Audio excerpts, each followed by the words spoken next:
All right. Hey, MHayashi. Hey, like and subscribe. I want to put that out there right now. If I do a longer deck tech, easy to forget to say that. Like and subscribe now, and you won't remember. I mean, you won't forget to do it later.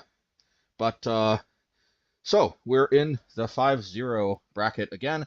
It's in Pioneer, so not Modern as of yet. Although my win rate has improved in Modern, and I am now. Yeah, I'm gonna be 100 with you guys. For a bit, I was actually kind of in the kind of hemorrhaging tickets for a bit, kind of period, because like the thing is, if your deck isn't spot on, if you're like not covering the bases you need to cover, you're gonna get kind of trashed. And I don't know, man. Like I guess I just kind of I think my pain threshold is just unusually high. Eventually, I will put down a deck if it just is just getting battered again and again, and it just doesn't seem like there's any way to possibly get it to win again. Really the only time that's really happened for the most part has been mono green infect. It used to be able to get tuned to be where it needed to be.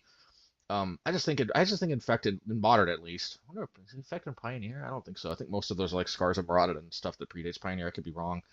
But yeah, I don't think infect's a deck in Pioneer. I think I would have seen it by now if it is. But anyway, um yeah, at least in modern, yeah, I think infect period, whether it's blue green, whether it's black green, whether it's mono green, I think infect is pretty much dead.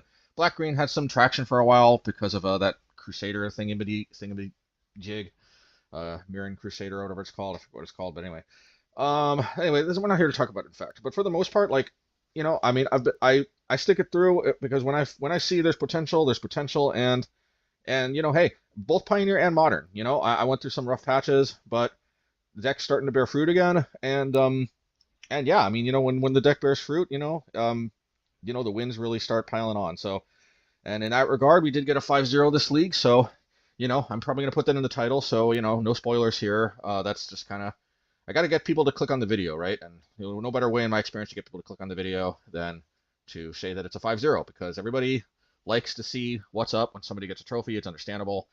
Um, and yeah, I certainly wouldn't want people to miss out on that. Yeah, I mean, after all, I mean, if people only see some of my videos, makes sense that they should know which ones were the most successful. Um, Here's the list I'm working on right now in Popper, and let me just say right up front that I have been informed actually. So I'm going to go over some post league games here. I have been informed by what's this person's name? By Ed Loves Midrange at Lion or Ion Master 000 on Twitter. Thanks Ed. I've been informed that Zerta, this deck is actually able to play Zerta. So yeah, in reality, as cool as these three unlicensed sources are, probably even though I went 5-0, it's probably slightly suboptimal in that this deck is completely Zerta able, of course. And in sideboard, if I'm bringing in Krenko's Buzzcrusher, that will negate Zerta. But it's just, I mean, Zerta just kind of is so free in this deck. And I'll tell you guys right now, like even after this league, I did run this back. I think I ran back pretty much the exact same list, taking out one unlicensed Hearse, putting in the Zerta. And let me tell you, Zerta. Zerta's just kind of a beast in this deck, fits it like a glove, and I wasn't able to get a 5-0 again, but there is no doubt in my mind that Zerta improves the deck. Can we win without it? I mean, obviously I got a trophy here, but I got a trophy I think in spite of me missing out on Zerta, not because of it, if that makes sense. Because when I tried Zerta, man, oh man, let me tell you, activating Mirrex for 1 mana, activating Demolition Fields for 1 mana, activating Mazemind Tomes for 1 mana. It doesn't seem like that big of a deal activating for 1 versus 2, but man, in Magic, like you start to realize real quick. Oh yeah, in Blast Zone too. Like it's like almost like for free. Like you can put so many blast counters on this thing. I honestly the math is a little funky because I don't want to go into detail, but it's really weird. But all I'll just say is you can put a lot of blast counters on. The math doesn't. I feel like I'm able to put slightly more blast counters on than I would have thought for the amount of mana you have to spend with Zerta, but I don't know. Whatever the case may be, you can put a lot of blast zone counters, for relatively cheap when you got a Zerta in play, and you can also just pay 1 and tap and sack the blast zone, the moment the Zerta touches down. So yeah, dramatically decreasing the cost of activating this thing. And I think that's one of the main things about Zerta that I liked when I tried it out is just you drop it, and if you got like 2 Mazemind Tomes, you can just immediately activate those 2, even if they kill the Zerta. You still reduce the cost, and it's like, anyway. So whatever the case may be, we weren't rocking Zerta this league. Look forward to that in future leagues. But um, but this became the blueprint, and the fact that this pretty much is able to be made even better. And this was the list. So I made a slight change, but I think this was the list I ran back when I tried Zerta, and as you can see, got 9-1, and yeah. Anyway, but here it is. I mean, essentially the main deck is the same. So when I rock Zerta back, main deck, stayed the same, just some slight sideboard card. Tears of Valakut, somebody else recommended this to me as a way to help deal with Vein Ripper out of vampires. Still possible Sorcerer Spyglass is better because you can hit the Sorin instead of hitting the Vein Ripper, and it's also more versatile because Tears of Valakut just kind of only really hits Vein Ripper. You don't almost bring that in any other matchup really. Maybe Spirits. I think I brought it in against Spirits maybe this league even, but not this league because I don't have Tears.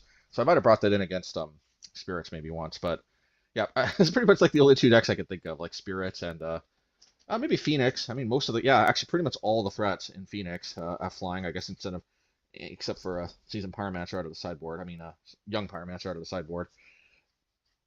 But they're Pickpocket Pranksters, they're Ledger Shredders, they're Phoenixes themselves, they're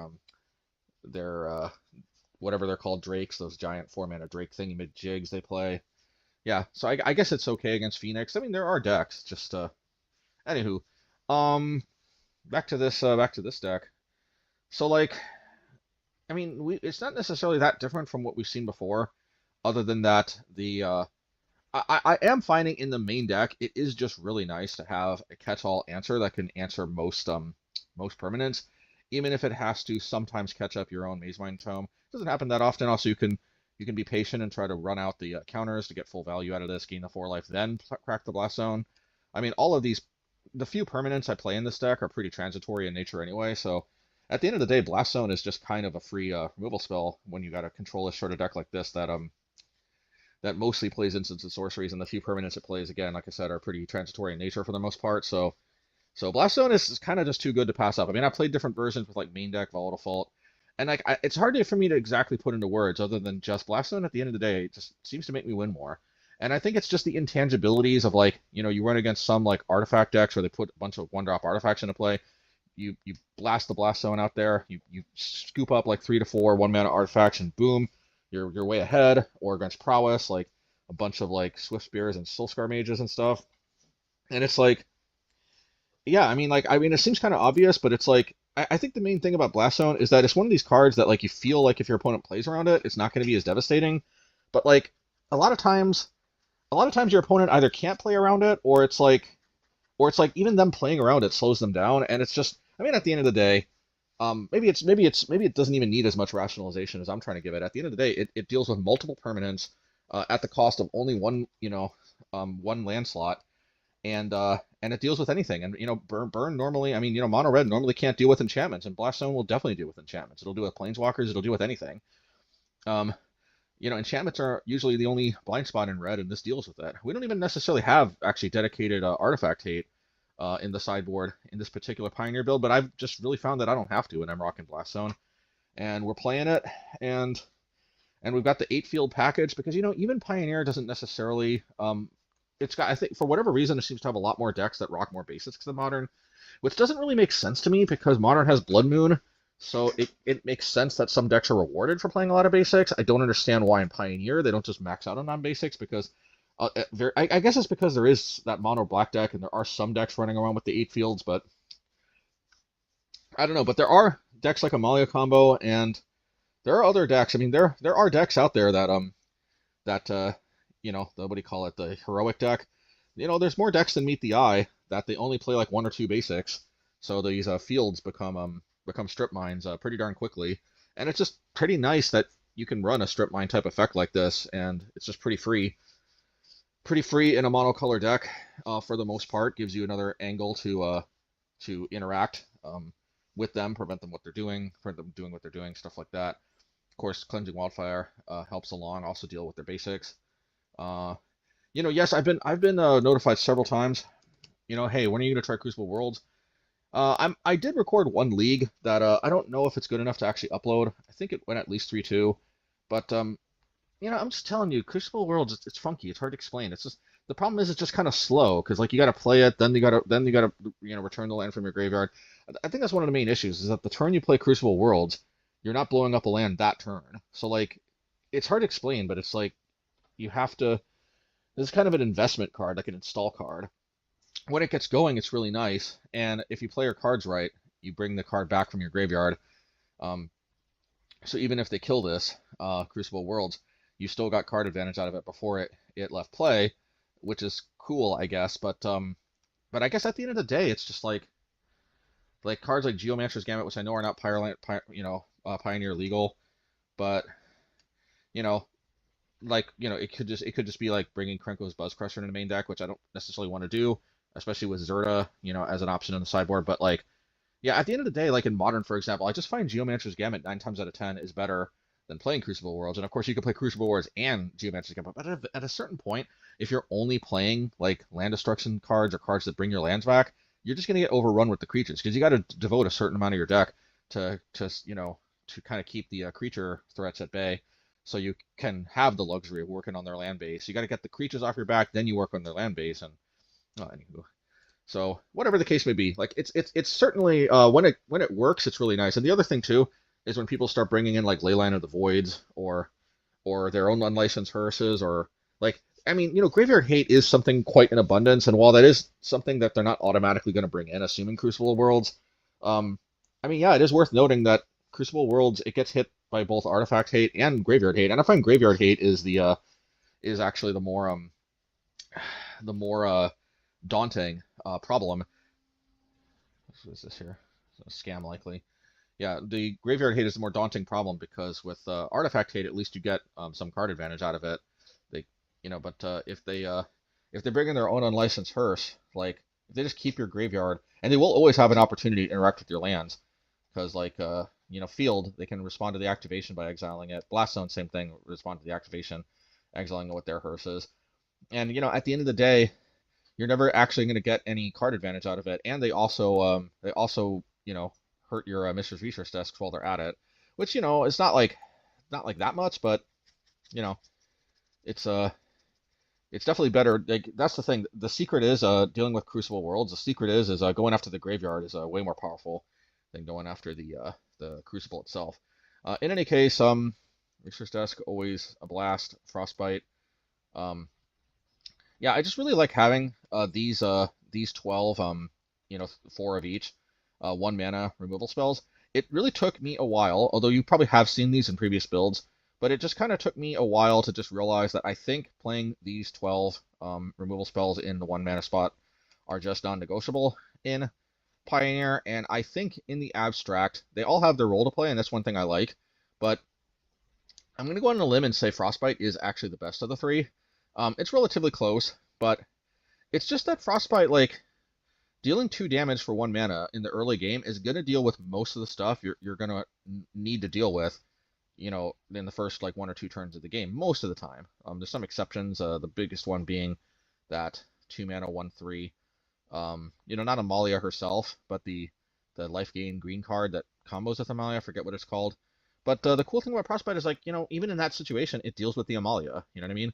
And then it, sometimes it doesn't even take that many turns. Sometimes even as early as turn 3, this card is fully powered at dealing 3 damage, sort of like a lightning bolt that can only go to creatures or planeswalkers. And in Pioneer, it just doesn't get much better than that. You don't have to discard a card from your hand. You don't got to do nothing. You just gotta, as long as you get to a certain part later in the game, it's a fully powered 3 damage for 1 mana. It doesn't really get much better than that. And actually, even as early as turn 3, it's often on the table because very often we're going to have like 2 Snow Mountains, and then we can crack a fetch land, and then, a Field of Ruin or a Demolition Field, and then bam, we've got 3 Snow Mountains, and we can Frostbite. But even if not then, just with a little bit of patience, we'll get there. And Strangle at the end of the day, yeah, at the end of the day, like, this does deal with stuff like, that green creature I was talking about, plus what's that card called? Graveyard Trespasser out of black. That doesn't see as much play as I think it did at one point, but there's basically most, or a what do you call it? A Ledger Shredder that they just play raw, on turn 2, you know, daring you to have a removal spell for it. Well, Strangle is that removal spell. Oftentimes Frostbite is not going to get you there. Torch the Tower, you'd have to sacrifice like a research desk or something sometimes. Mazemind Tome would be very brutal to sacrifice, but sometimes you got to do what you got to do. But Strangle just gets you there. The only downside is it's a sorcery, and that is a big downside in Pioneer, especially with decks like that Quintorius deck, where you know you need to pretty much kill that Quintorius with like a body double or something on the battlefield that's trying to copy it. But at the end of the day, 3 damage, 1 mana. You don't have to be patient and wait till later to get the full 3 damage. I don't think it's quite as good as Frostbite because the instant speed is just that, you know, that valuable on Frostbite. But just the fact that this is just another great, you know, burn spell that only goes to creatures or planeswalkers. But the fact that nonetheless it's a 1 mana burn spell that deals with most threats early in the game, and it's 3 damage, you know, right up front. You don't even need to wait like Frostbite. Second best burn spell that I wouldn't leave home without, at least unless they print something a lot better in, you know, the coming sets. And then lastly, Torch the Tower I'd alluded to a little bit.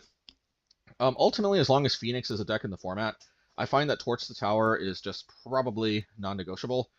It's by far the weakest of these 12 burn spells, but it's I think it's still non-negotiable just because this is really the only way that we actually win Game 1 against Phoenix. We don't have any actual graveyard hate Game 1, and we're also not maxing out on the land destruction, which is absolutely the plan in Game 2 against Phoenix.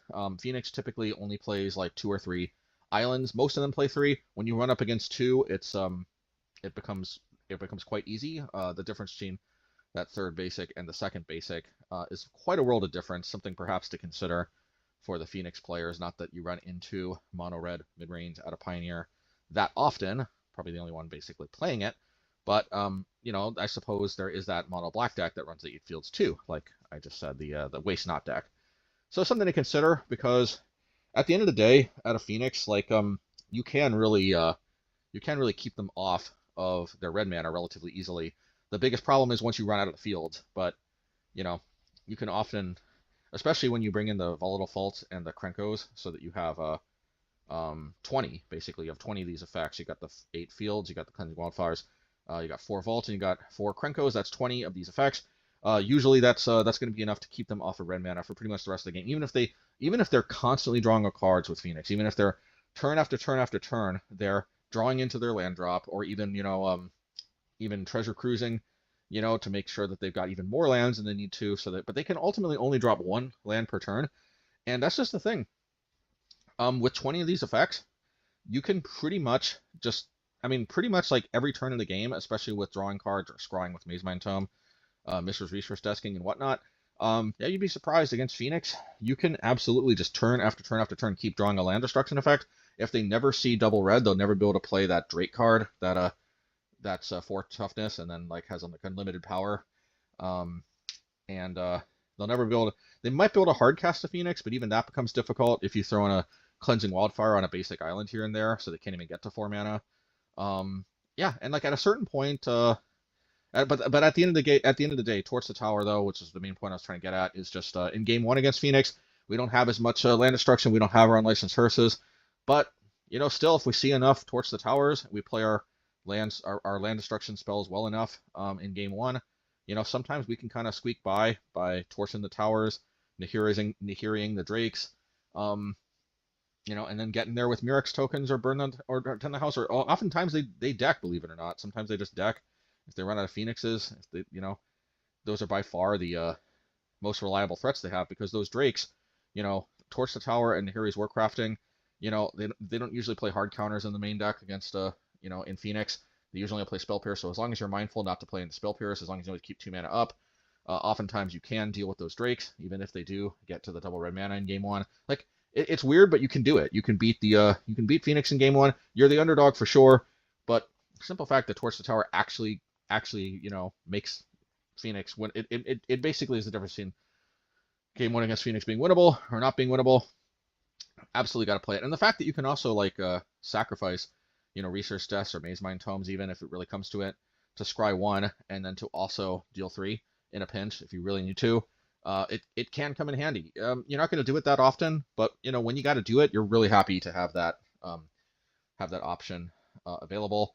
And it is worth noting, you can sacrifice a burn down the house token too. And Mazemind Tome wouldn't leave home without this card because in some matchups you want to gain the life so you don't get burned out with your play with fires or whatever. Not as powerful as the modern spells for the most part, but there are burn decks, there are burn spells in Pioneer.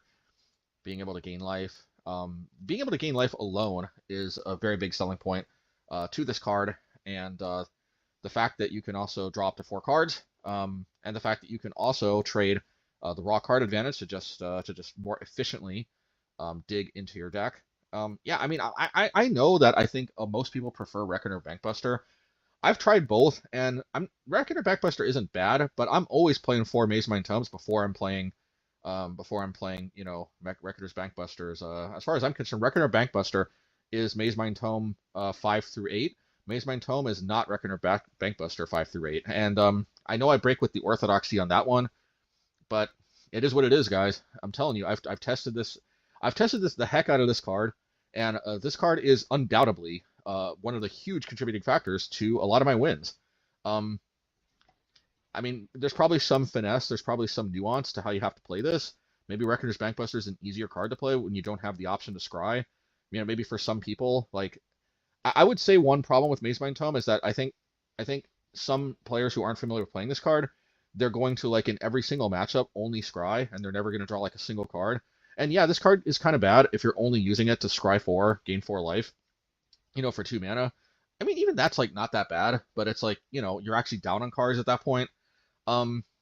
Yeah, like it's like the thing about this card is you got to know, like, absolutely there are some circumstances where you want to scry, like against some like a super aggro decks, or some decks where you just use this as a scry 4, gain 4 life, and that's worth the card and then some in those matchups. There are some matchups and circumstances where you don't even scry once, you just keep drawing cards. I would say a lot of control matchups are like that. You don't really use it for the scry. You just pluck away, draw a card, draw a card, draw a card. You draw 4 cards off of this card, you're really far ahead. In the matchups that give you the time, that you can afford to do that, you go for it. There's like a nuance to knowing when you do these stuff, when you don't. There are some circumstances where you drop this and then you don't scry or draw a card that turn. Maybe you don't have enough mana, but maybe like against some control decks, you untap and then you start drawing. You could play this for 2 mana and then you draw on the next turn. There are some circumstances where you don't even use this every single turn. Like, you just keep it sitting around, and sometimes you scry, sometimes you draw. Like, I mean, at the end of the day, this card can be kind of tricky to use optimally, but the fact that it potentially draws you up to 4 cards, gains 4 life as long as you run through activating it 4 times. The fact that it's very efficient. I mean, I've already sung its praises enough, but okay, I've already discussed Cleansing Wildfire, so I'm going into more detail. This complements the fields very well. Warcrafting, and in case you didn't catch up earlier, it does hit basic lands. Very, very relevant. Warcrafting, and I think I've sung this card's praises also in previous videos, probably more than even necessary, but it's beyond me as to why this card doesn't see more play, because it's actually kind of really great if you think about it. Deals with creatures or planeswalkers. This is a clean answer to Shieldred, and if you're using this on a card that is less that has less toughness than Shieldred, I mean, you get card advantage out of it. Now, you don't always, but there's a pretty, if you ever reveal a land off of this card, it's pretty sweet. But you can also reveal a Research Death sometimes, or if you got 2 mana, you can, Mazemind Tome, Cleansing Wildfire. If there's another creature you can hit, you can use one of these burn spells. I mean, like, it's just nice. Here's Warcrafting is just it deals with Shieldred, and then it also deals with anything, and potentially, is card advantage. Enough said. Maybe it's just that, there's just better options, maybe in other colors, like War Chief's Thirst or something out of black. Probably better overall for 1 mana. It deals with that stuff, and you kick it for 4, deal with anything. Yeah, you're probably better on average to have access to a card that's cheaper, and then. Yeah. So, I mean, yeah, I guess I can see it, but still good. Still good. This card still potentially gains card advantage, too, whereas a card like, War Chief's Thirst doesn't. On the other hand, War Chief's Thirst is cheaper, but, you get I can see why other decks might not play it, but still, I think more decks should probably consider the possibility of this card, because it's gets my seal of approval. It's better than many people might think. Then I burn down the house.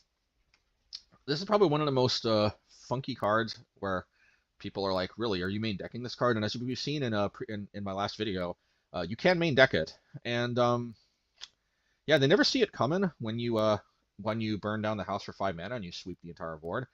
It is a sweeper. It is kind of expensive, so you know I'm not going to blow smoke up, you know what, and tell you that this card is like tier 1, like, you know, unbeatable. It's like, you know, an underrated gem. I mean, it is perhaps a little bit of an underrated gem, but it's expensive. It's expensive and it's flawed.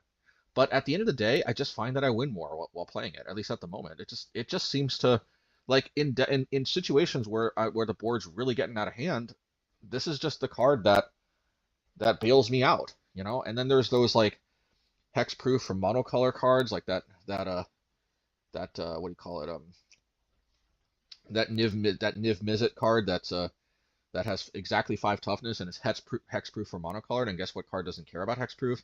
That's right. Burn Down the House doesn't. Yeah, it's just it's not perfect because it is clunky, but and also I will say the fact that these creating 3 devil tokens with haste, because they gain haste, it's more relevant than you all might think. Yeah, it's more relevant than you all might think. It can put on a decent clock. They can be great chump blockers, like against those Enshol artifact decks. You know, sometimes, yeah, if you get to 5 mana, you know, you buy yourself 3 turns, and you also deal 3 damage to them when the devils die. But you buy 3 turns by chump blocking that thing. I mean, sometimes like just having 3 tokens, you know, like we don't really get that in Pioneer. We don't have Seasoned Pyromancer like we do in Modern. But sometimes we can kind of pretend we've got Seasoned Pyromancer by producing these 3 tokens if we really need them. And on top of that too, if for whatever reason the opponent is playing like Mono Black Waste 9 and they got 8 fields, and we can't necessarily rely on Mirrex to get us there, well, it's just kind of nice that we've got another win condition, so we don't just have to kind of go into the who decks first war if they deal with all our Mirrexes, if you know what I mean. So that's nice too. Oh yeah, I didn't talk about Mirrex that much. Funny story. Yeah, I just skipped Mirrex. What am I doing here? Well, I'll get to that last. I meant to do this. I saved the best for last. But Torch the Witness, you know, yeah, I think somebody commented like, why Torch the Witness? You know, aren't there better options? But I will say, how many other options deal twice X damage? And I do think there is at least one other burn spell that deals twice X damage. But what other burn spell deals twice X damage and a majority of the time also gives you a clue token? Yeah, it's pretty good. This deals with almost every threat in Pioneer. It does it pretty much on rate for Pioneer. This card is not Modern playable in my opinion. I have thought about it. I could be wrong. I could give it a try in Modern one of these days. But I don't think this is Modern playable because, you know, killing something for 2 mana, you know, even if you get a clue token, killing something for 3 mana, it's just kind of not on rate in Modern, you know what I mean? But like in Pioneer, I think it is kind of on rate. Like Pioneer is, you know, our options are not as good. The creatures are not, there's like no, well, there's no Stoneforge Mystic in Pioneer. Like, so like, and even if there was, there's no Batterskull, I think. And there's no Caldera complete. So like, even if there was Stoneforge Mystic, it wouldn't be as, you know, essential that you deal with that ASAP. But at the end of the day, Torch the Witness is, it's just more on rate for Pioneer. It deals with pretty much anything.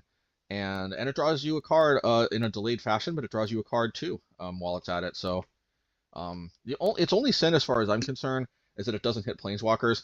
Needless to say, there's no universe in which this card hits players, and that's fair because of the double X. But I kind of wish it would hit Planeswalkers, but hey, it is what it is. We got enough ways to deal with Planeswalkers that I think we can live with it. But most of the decks are rocking creatures instead of Planeswalkers anyway, so. Hey, I like this card. I like Torch the Witness. It's really great. I recommend you play it, and I think actually even more so than Nahiri's Warcrafting. I think other decks should consider looking into this. It's even more splassable because you don't need double red. So, yeah, I mean, like mono, like, you know, Rakdos Vampires, for example. I don't know, man. Maybe you guys want to consider playing like, you know, a couple copies of this. Just saying. It's I've loved it every time I've cast it. Almost every time I cast it. Again, it just scales well. You know. 2 mana, it's a 2 mana burn spell when you need a 2 mana burn spell. It's a 3 mana burn spell when you need a 3 mana burn spell. And, you know, I mean, sometimes when you need to be efficient, you know, you don't need the clue token. But sometimes when you can afford to pay the extra mana, you can get some card advantage while you're at it. It's, I don't know, maybe just enough said. And then there's Mirrex, and I'm surprised I kind of skipped over this earlier, but hey, Mirrex at the end of the day. At the end of the day, this is not as reliable of a red source because it only makes red the turn it comes into play. It's not as reliable of a red source as Den of the Bugbear.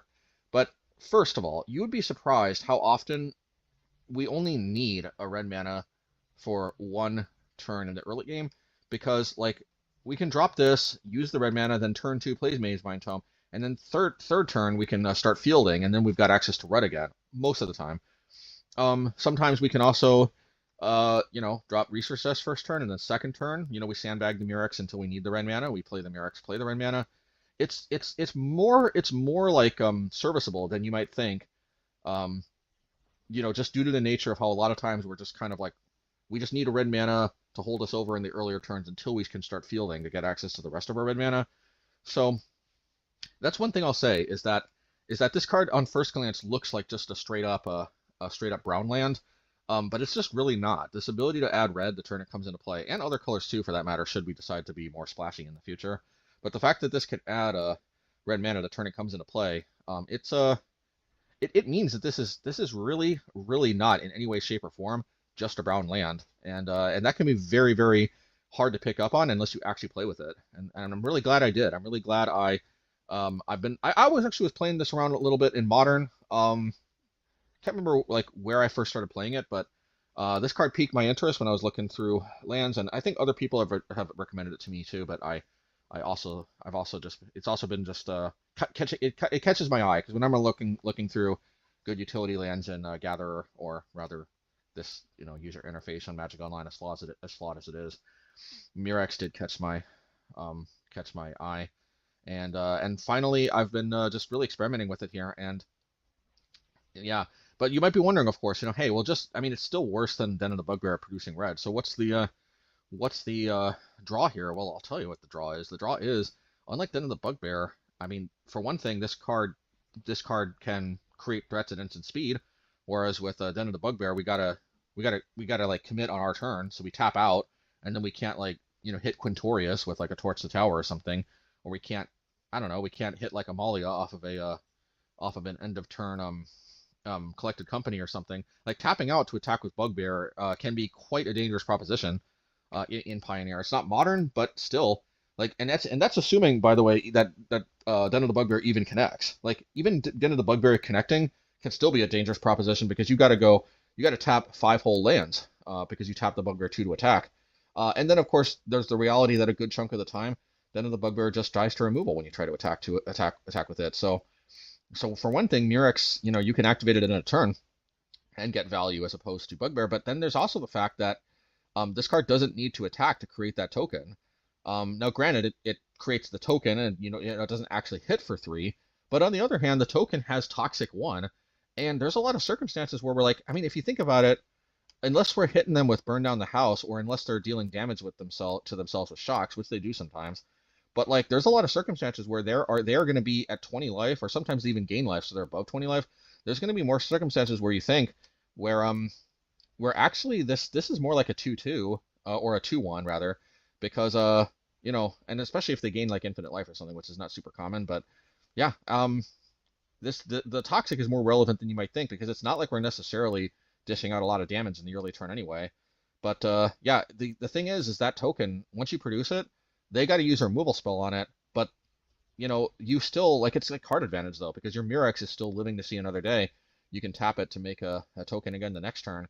So it's just kind of it's safer in 2 ways. It's safer in that you can use it at end of turn at instant speed, so you can hold up your mana for other things, and it's also safer in the respect that you don't actually have to expose it to like getting Fatal Pushed or something.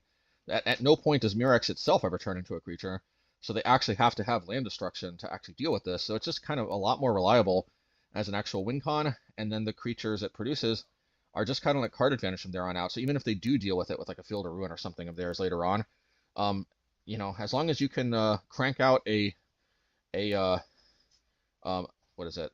As long as you can crank out a Might artifact token every turn, that's kind of like just raw card advantage every single turn that you can do that. And it's better than it seems. It really is. It really is better than it might seem at first glance. That's the main deck. Krenko's Buzzcrusher. Already kind of alluded to it, like in the Phoenix matchup. That's one of the main ones you're going to be wanting to bring this in. I would say probably Amalia Combo too, because Amalia Combo generally only plays one basic planes. I would say most decks that are particularly susceptible to getting Field of Ruin, because they only play like 1 or even 0 basics. There are some decks that play 0 basics. I forget which ones they are, but let me tell you, we're always it's almost always like quite a treat to play those decks that play 0 basics. And Krenko's Buzzcrusher, just a very nice supplement. Now, if we are playing Zerta, like I said, our deck can and probably should be doing, you know, you just got to realize that most of the time, if this card is good enough to bring in period, it's good enough to lose Zerta over. So, which doesn't apply this league because that was pointed out to us after. Actually, yeah, the gentleman pointed this out to us after we had posted our 5-0 result, which is one nice advantage to having you all in my corner when I post my results, is that sometimes you inform me of things like, hey, you can totally play Zerta. Volatile Fault as well. Again, just decks like Amalia Combo that are more susceptible. You can bring this in. 9 times out of 10, you're taking out Blast Zone, because Mirrex you do have to kind of treat as a red source, and of course it's your win con, so it's kind of dubious to take this out. There will be some situations where you may want to take out something like a Cleansing Wildfire. No, probably not Cleansing Wildfire. Maybe want to take out like a Nahiri's Warcrafting if this is particularly clunky or something like that, and leave the Blast Zone in. But I would say against Amalia Combo specifically, you are taking Blast Zone out, which might seem weird because Blast Zone can be very good. I would just say the thing about Amalia Combo is 9 times out of 10, post board, when we're beating Amalia Combo, we're not beating them because we're wiping a bunch of creatures off the board with Blast Zone. We're beating them because we pin them down with a lot of land destruction, and most of the time we need to deal with the creatures kind of at you know, like at, what do you call it, on site with our burn spells. And Blast Zone is very bad at dealing with their stuff on site, because all it really does is deal with 1-drops on site. So a lot of times we can't afford to have them collecting a bunch of 1-drops. And I mean, maybe 1-drops, yeah, but they don't play as many 1-drops like as they do other cards. One of the main things. And it also doesn't come online until turn 4 too. Yeah, all in all, I think, believe it or not, I've had a lot of success playing Volatile Fault, swapping the Blast Zone and the Volatile Fault for the Amalia Combo deck. And in Phoenix too. And in Phoenix too, our Warcraftings and our Torch the Witnesses and our Strangles, in the early game at least, when they don't, they just play it raw, the deals with those Ledger Shredders and such. Blast Zone is very nice at dealing with Ledger Shredder specifically out of Phoenix. So it is you know, kind of not nice to lose that, but I think generally in Phoenix I've preferred swapping Fault for Blast Zone. And you're just gonna have to use your judgment from there on out. But yeah, that's and then there is Sorcerer Spyglass. I already alluded to this. This is pretty much our Vein Ripper protection. The idea is, of course, that you name a Sorin when you play this. Now, of course, sometimes they're gonna Thoughtseize you. Yeah, sometimes they're gonna turn 1 Thoughtseize you, and then, or like, sometimes it's better for them to wait till turn 2, honestly. But sometimes they turn 1 Thoughtseize you, turn 2 play, you know, play that 2-mana 3/2 vampire card, whatever it's called, and then they drop a Sorin into a Vein Ripper on turn 3. Sometimes there's not much you can do about that. I think it's incredibly lucky, but you'd be surprised how often they turn 1 Thoughtseize me, and then like on like the next turn or the turn after, I rip a Sorcerer Spyglass. I think once they turn 1 Thoughtseize, turn 2 Thoughtseize me on the play, and then on my turn 2, I ripped the Sorcerer Spyglass off the top, named Sorin, and then I think their whole hand was pretty much like, not their hand. Rakdos Vampires absolutely is able to win without the combo, but I think in that particular game they only had the combo, and that was like, they were just like, dude, you're the luckiest guy ever. And I'm like, well, here, yeah, clearly, yeah, clearly, you know. So I'm not gonna say that Sorcerer Spyglass is the most ideal at stopping the Rakdos Vampires combo. Probably Tears of Valakut is better against Rakdos Vampires specifically, but only the combo though, because it literally, I don't think they play any flying vampires other than Vein Ripper. But it's kind of better, I think, against Vein Ripper specifically because even if they Thoughtseize us, like you know what I mean, like we can spend a turn or two to dig with a Research Desk, Mazemind Tome, and whatnot, and then like the problem with a Sorcerer Spyglass is it doesn't do jack once the Vein Ripper actually hits. So that is one reason why in the follow-up deck I was trying Tears of Valak. I don't think I played a Vampires deck that one, so yeah. But I mean, hey, Sorcerer Spyglass still saved me like at least a couple times or so in previous builds, that is. But against Rakdos Vampire, I mean, it's not perfect, but it was nice seeing that it stopped the combo when I did play it, like last time or two. Again, probably got really lucky that one time specifically, but hey, at the end of the day though, like I couldn't have gotten lucky if I didn't play the Sorcerer Spyglass. So I'm not going to advertise this as like the perfect answer to Vampires, but I don't know. My thinking at the time, and I do realize I probably have to move to Tears of Valakut, maybe not, but Tears of Valakut is a bit better, but my thinking at the time, and it still might be the better thinking overall, is just that Sorcerer Spyglass is more versatile. Because Tears of Valakut is just so narrow. It's just kind of only as an answer to Vein Ripper, but hey. And then we got our 3 unlicensed hearse. This should probably just be 2, like I said, and Zerta should probably be in the 4 slot. But unlicensed hearse, yeah, this can. At the end of the day, if we're not dealing with the full, if we're not playing all 4 slots for Graveyard Hate, it is nice to have a card that has a repeatable use. Unlicensed hearse is the definition of that. There aren't necessarily a lot of like living end type decks where we really want to be able to hit their entire graveyard, and they dump a lot of cards all at once and can dump them out of the graveyard into the battlefield all at once. So like in Pioneer, Unlicensed Hearse is most of the time going to be kind of like a repeatable, like cracking a lantern, a Soul Guide Lantern type deal, just because most of the time we are going to be picking off individual cards in their graveyard, and that is very nice to be able to have a repeated Graveyard Hate effect like that in the matchups where we need that. Mostly it's Phoenix. We'll see some other decks come if they come, but for the time being, Phoenix is one of the only graveyard decks that we really are actually gunning for. But it is nice to have. It is nice to have a answer to that one. I think this is my thinking though. My thinking now, though, is I may actually want to play the 2 Tears of Valakut, and I might want to play 4 Stonebrains. Because my thinking is that most of the time I win out of the sideboard games against Phoenix anyway with the Volatile Faults and the Krenkos. But the Stonebrain is also is kind of pseudo Graveyard Hate, because if I just name Phoenix, I mean, most of the time that's the only card out of the graveyard we're really hitting anyway.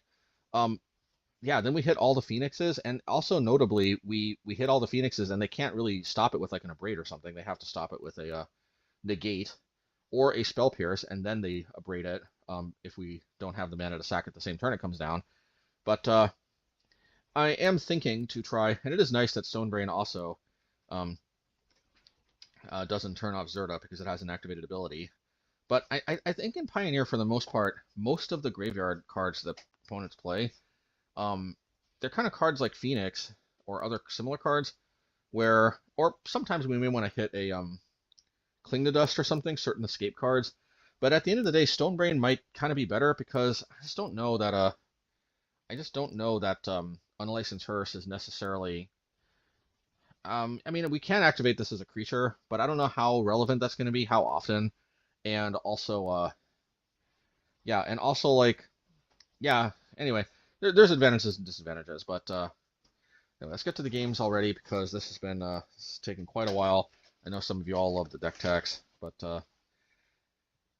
it's the philosophy here of pinning the creatures down. I mean, it is kind of like Ponza, in many ways, and then control the board and try to work on their lands. And hey, seems to be working. Let's see. Don't forget to like and subscribe. Okay, and then speaking of which, here we are, match 1. This will be a keeper. We're gonna run this against Krakow, and this should be Amalia Combo if my titling is correct that I'm going off of here. So we'll see how this one goes. I took this I kept this hand. I was a little bit skeptical. I mean, a little bit sketchy, I should say. But at the end of the day,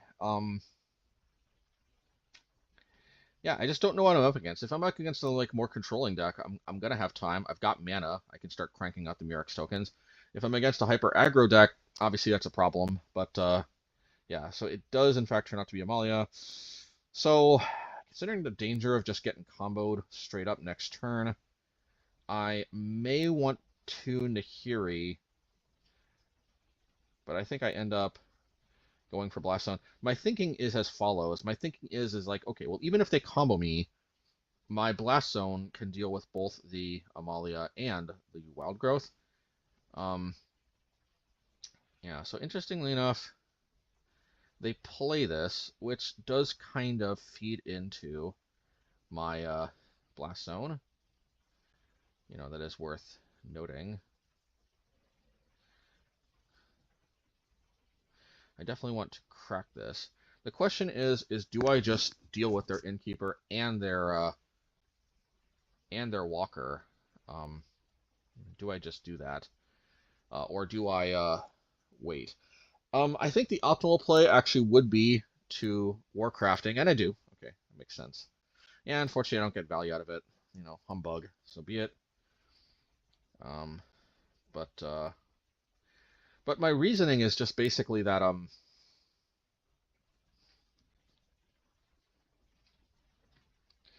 again, if they play the Amalia, we can deal with it with the Blast Zone.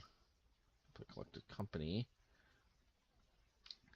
Yeah, and I just don't like holding Blast Zone up because if they don't do anything, they keep chipping away at me, and of course they get into the combo, but we do have the Blast Zone. So the problem is I kind of forgot though that the combo not only makes a 20/20 Amalia, but it also puts 3 extra lands into their hand and lets them dig through their deck. On the other hand, though, it is like 3 lands. They don't necessarily actually get. Yeah, but they also gain a ton of life too. Anywho, we can still win from here. Oh yeah, they gain. Yeah, they put way more lands in their hands. It is worth noting though, because of the way the explore mechanic works, these are all lands they're putting into their hands though. So it's not as devastating as it might seem, looking at like 11 cards in their hand. And they're also ripping through a lot of their deck. One problem, of course, is return to the ranks because yeah, the problem is they're probably digging for a return to the ranks. And that means that once we deal with the Amalia, they return it, put together with the Wild Growth Walker, and then we're pretty much yeah, kind of in a bit of a doozy, a bit of a dilly of a pickle, if you know what I mean. We'll need like another Blast Zone, which we don't really, I think, have the luxury to do. So I think what I end up doing, precisely to play around the possibility of return to the ranks, just completely blowing me out, is I think what I end up doing is I end up playing the Burn Down the House instead. And it might seem weird. I think about it, and that's weird. I could have sworn I played Burn Down the House. Maybe that's a different match. And I think I should have played Burn Down the House. I mean, of course, if they give the card Trample somehow, that's a problem. Another thing I forgot to factor in is they can cord. I don't know why they wouldn't attack, but they can cord for a Selfless Saver and save the Amalia. I think I have to crack the Blast Zone. I might want to put the other Blast Zone on too. Yeah, I think that's what I do. So go after that. Tap that. Yeah, put the other Blast Zone on too. I'm actually feeling a little bit secure. They have the planes already in place, so that's a pure strip mine there. Always nice. But yeah, it's a little weird that they. Yeah.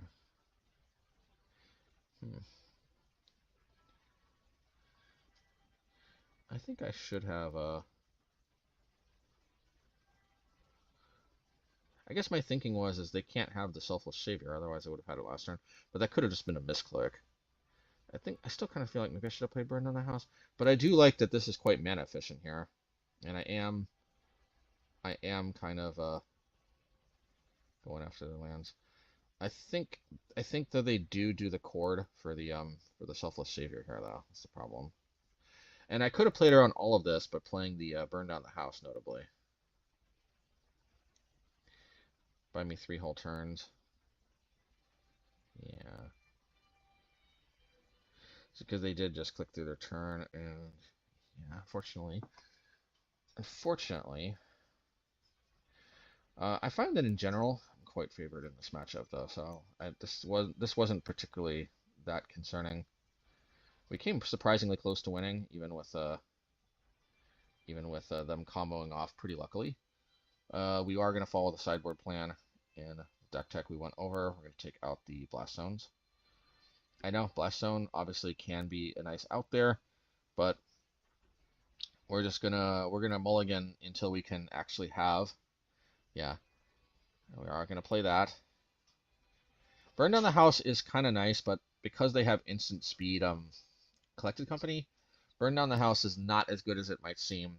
If they didn't have Collected Company, Burn Down the House would be a lot better. But, oh, yeah, and also because of Selfless Savior. Yeah, but at the end of the day, look, with a hand like this, I feel like I should have this in the bag. Obviously, we never want to be too arrogant about this because of the potential to get got. We always have to be, was it Sun Tzu or somebody always said it's always better to overestimate your opponent than to underestimate them. Although overestimating your opponent can come with its own less than optimal results at times.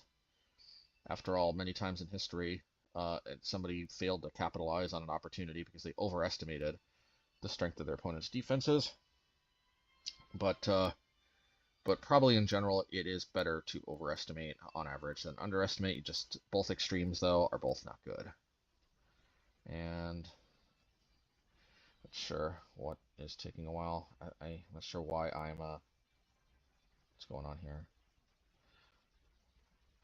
I think my computer's lagging or something here. Let me see here. All right, not sure what that was about, but finally I can get back to the game.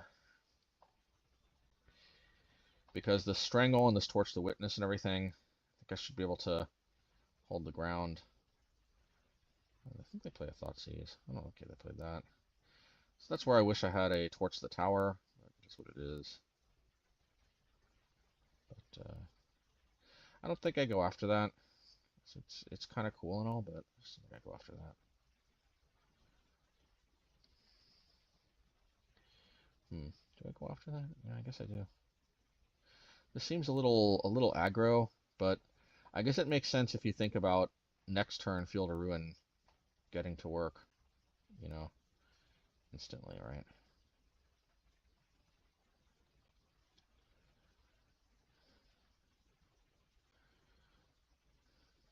Perilous, Prosperous Innkeeper. I mean, this is kind of redundant for them to have Perilous and Luminarch, so.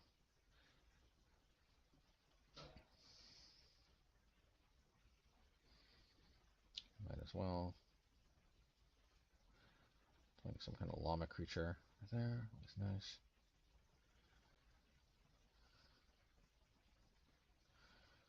Always nice. Bam, bam.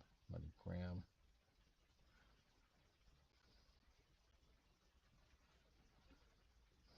Do this. Yeah, we'll just yeah, it's going to be kind of hard for them to combo. In theory, I guess they could combo because they could play the Walker, and then they could tap 1/2. They could tap 1/2/3 token. I don't think so. Yeah, because they're one creature or mana sort to put the Amalia into play. And Strangle is obviously much better on the Wild Growth Rocker, so we will wait for that one. Do that one there. Bam. I think we want to hit the basic planes just because we're not guaranteed to see another Cleansing Wildfire. And they have the treasure token too if they really need.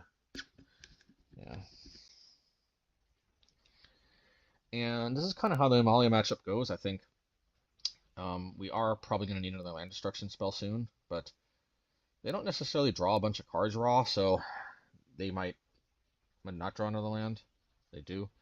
But we're about as likely to draw another land destruction spell as they are to draw a land at this point, which is a pretty good place to be.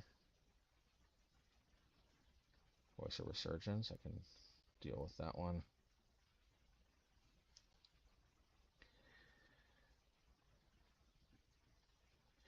I think we don't deal with the Voice of Resurgence. I think we deal with the Innkeeper.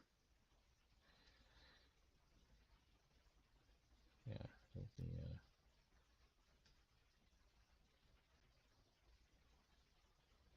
yeah, we just do this, and then I think we just draw a card with the Clue token, or do that. Yeah, okay, fair enough. Yeah, because that's kind of like a combo kill of sorts. Because now they it's not enough to just drop Amalia plus Walker next turn. They actually have to have a creature that gains life. And they do. But we have Amalia too. Okay, oh no, Deep Cavern Bat.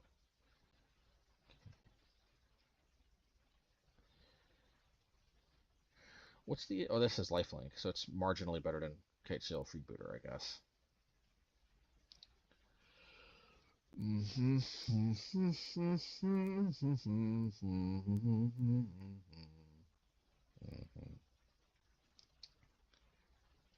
Of course, dying to creature attacks is always something we have to be concerned about. Oh, Krenko's Buzzcrusher.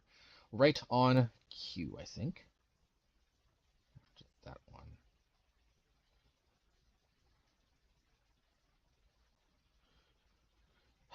Part of me wants to play Buzzcrusher, but I think I have to Nahiri the Luminarch Veteran, simply because that forecloses any possibility of getting cheesed by the combo, pretty much.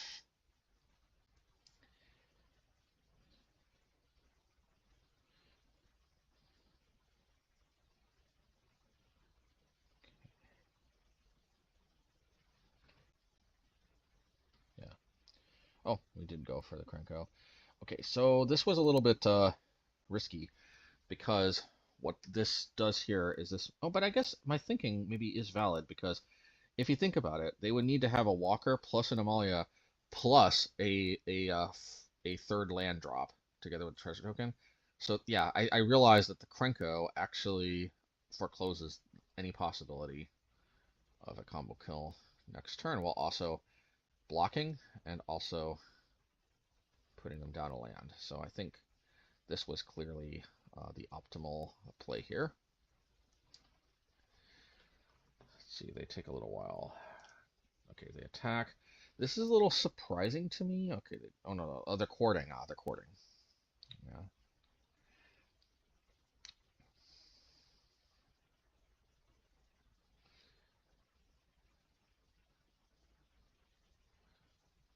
Oh no, they're doing that.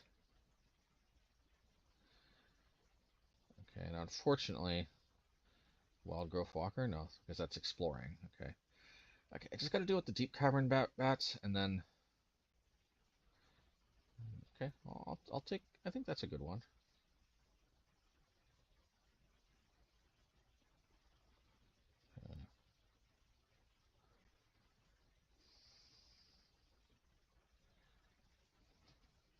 A little bit worried about just playing an Amalia next turn, but hopefully I draw a Wiggle spell. I did not. This is where things. So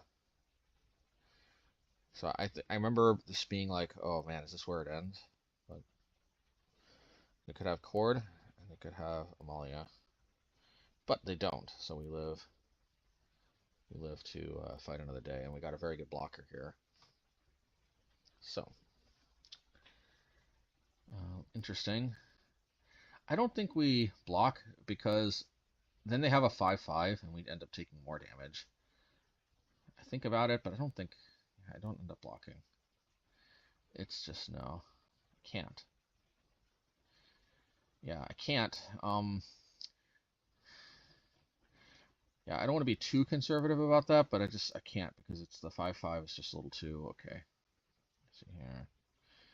Okay, well, we gotta brace. We gotta buckle ourselves in. I hope they don't draw a Court of Calling either. But it is notable. Yeah, unfortunately with Court of Calling though, they have 3 green cards they can tap. They've got Treasure Token they can tap for green, Voice, and Wild Growth. So they do have the green. If we can just deal with the Wild Growth, then they won't have the green mana they need to cast. Unfortunately, I got to take again, I think. I wish I didn't have to, but yeah, it's too dangerous. Yeah. Might as well, I've got nothing better to do. Mirrex up Might. Okay, that's a good one, because I can hit Bat. Lin and Bateau. Okay.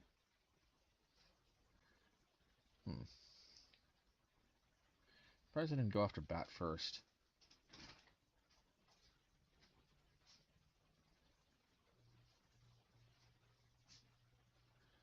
Let's see here.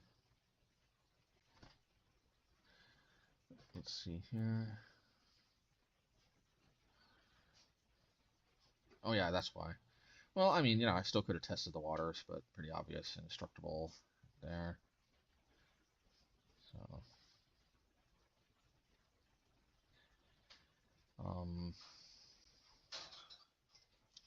I should probably block this at this point because then it's a 4/4, which I can trade with, but I still take, which maybe is a little bit too, could be a little too cautious here, but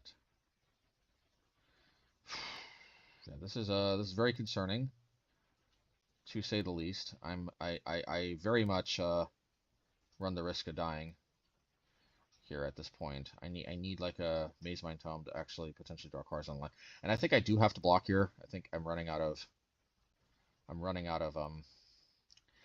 makes me feel bad for not blocking last turn, but yeah. Yeah. Oh, Mirrex! I forgot to make a token. Okay, finally.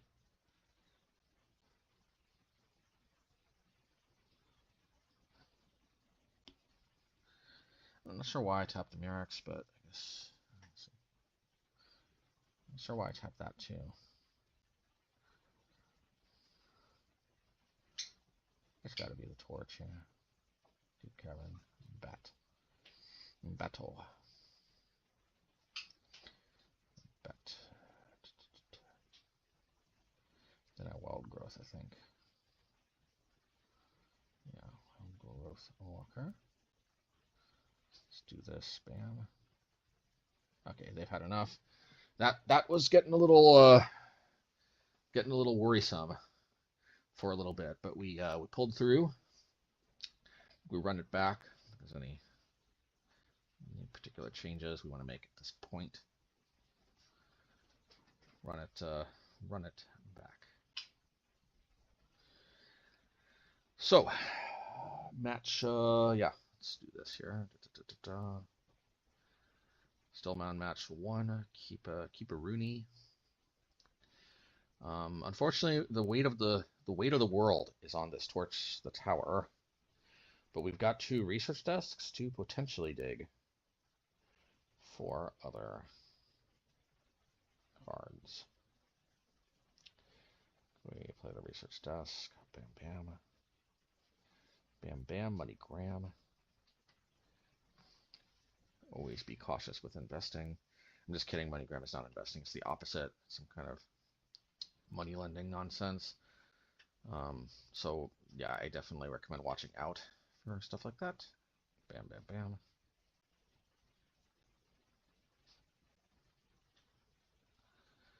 All right. It's kind of crazy when you think about it. Like, kind of like we went anyway. Maybe I'll just leave it as it is. But it's like, yeah. Yeah, it's interesting. There used to be a time when usury used to be very taboo, you know, but it's not really anymore. But it's not like, but obviously, like our economy is kind of based off of that. Yeah, I think I want to keep the frostbite around because I'm more worried about the walker, which I may need And I've got Field plus the Demolition Field here, so in at least 2 turns, I will have a fully powered Frostbite. So there's that. Now I'm fully expecting a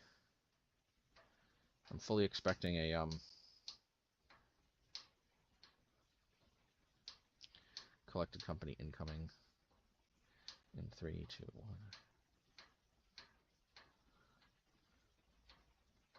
And I want to wait on it because I want them to crack the treasure token. Yeah, because if I crack the Demolition Field, they could float the mana and then wouldn't have to crack the treasure token.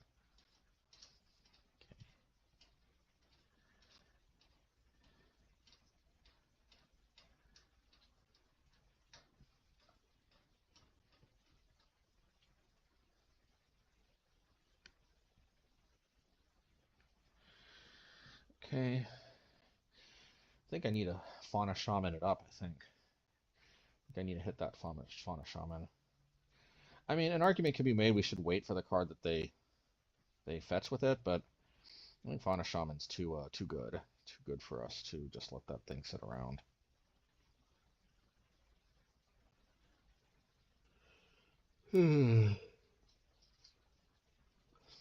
There's the Walker. And I think I have to... But if they don't have a way to actually gain life, then I will hit their green and white source, I think. And I will hit their plains, I think.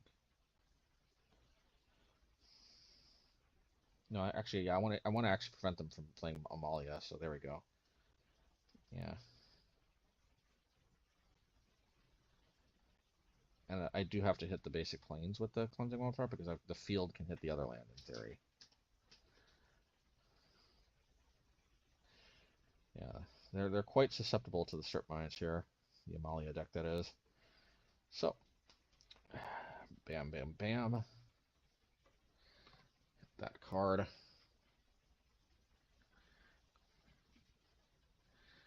Hopefully they don't. Man, we're getting a little floody. Even we pulled a few lands out of our deck and we still drew some more, but that is what it is. Okay.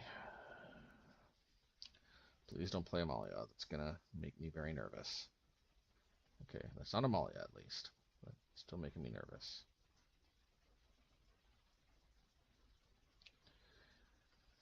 Ooh. Yeah, that's a good one. Why does it stop going up to the black? Not sure why. Oh, because I guess white. Yeah, I guess the white. Amalia, same thing. Mazemind Tome. At this point, scrying a mountain to the bottom is drawing a card, so there's that.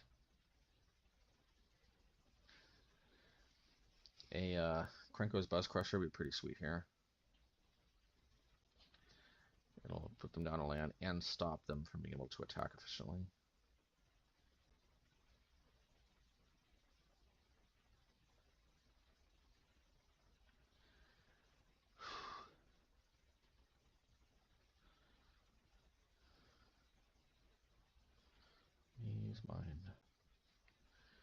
He's mine. Let's go. Bam. Yeah, I think I have to put that on top. It's just too good. It's just too good. Let's draw a card, because why not? I think we actually Cleansing Wildfire. Yeah, because we realize they're out of basics, right? So might as well draw a card while we're at it. No, me's mine.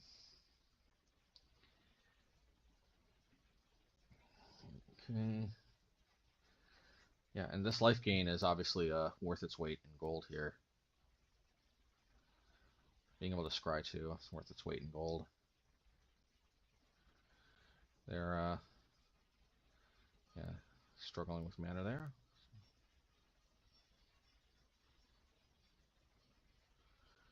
Very nice.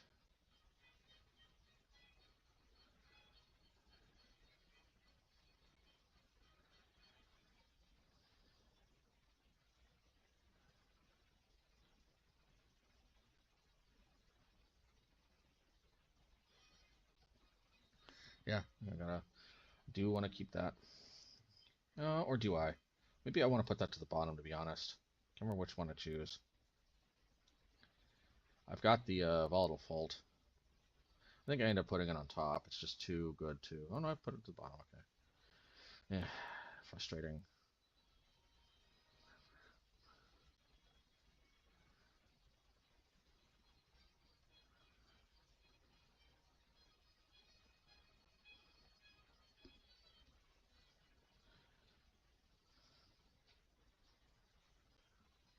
At least these Mazemind Tomes can keep the card advantage flowing, which is always good.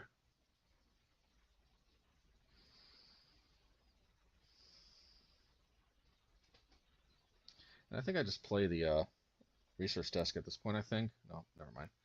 Because it could... Nah. I mean, the only thing is playing around Thoughtseize, but it showed it to me. And we get value out of the graveyard anyway, so no biggie.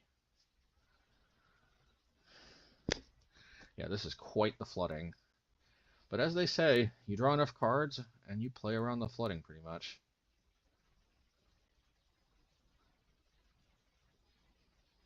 Yeah, bottom.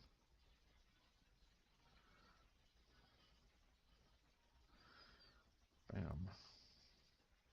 Okay, that's good. Yeah, okay. Take it. Bam, bam. So many freaking Mazemind Tomes. Quite insane when you really think about it.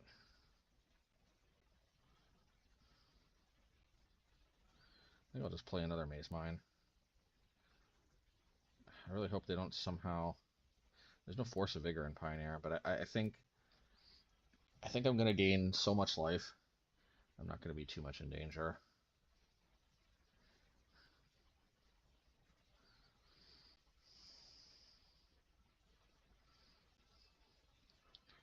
Scry with that card. Bam. Oh, bottom, I think. It's not so much that it's bad, it's just I think we can do better, and that is better. Okay. Oh, Torch the Tower. Yeah, let's do that. Let's do that. Oh, yeah.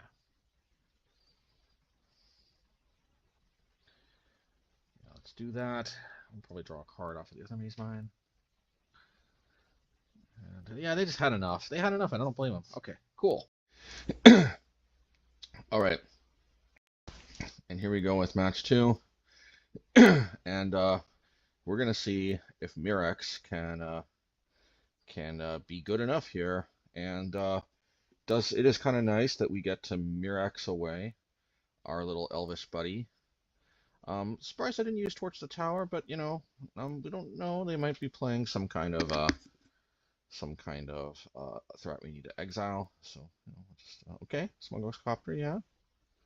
Smuggler's Copter, yeah. Unfortunately, we cannot do anything about it yet. But next turn, maybe we can start cashing in the fields. Boom, boom. What is that thing? Virtual Loyalty. Oh yeah, that card. Perhaps an underrated possibility, but maybe a little overrated too. Underrated and overrated at the same time. What can you do, right? So Field of Ruin. Hit the card that can hit double mana. Probably gonna basic forest, but it is what it is. Frostbite or Torch the Tower. Yeah, Torch the Tower. That thingamajigger.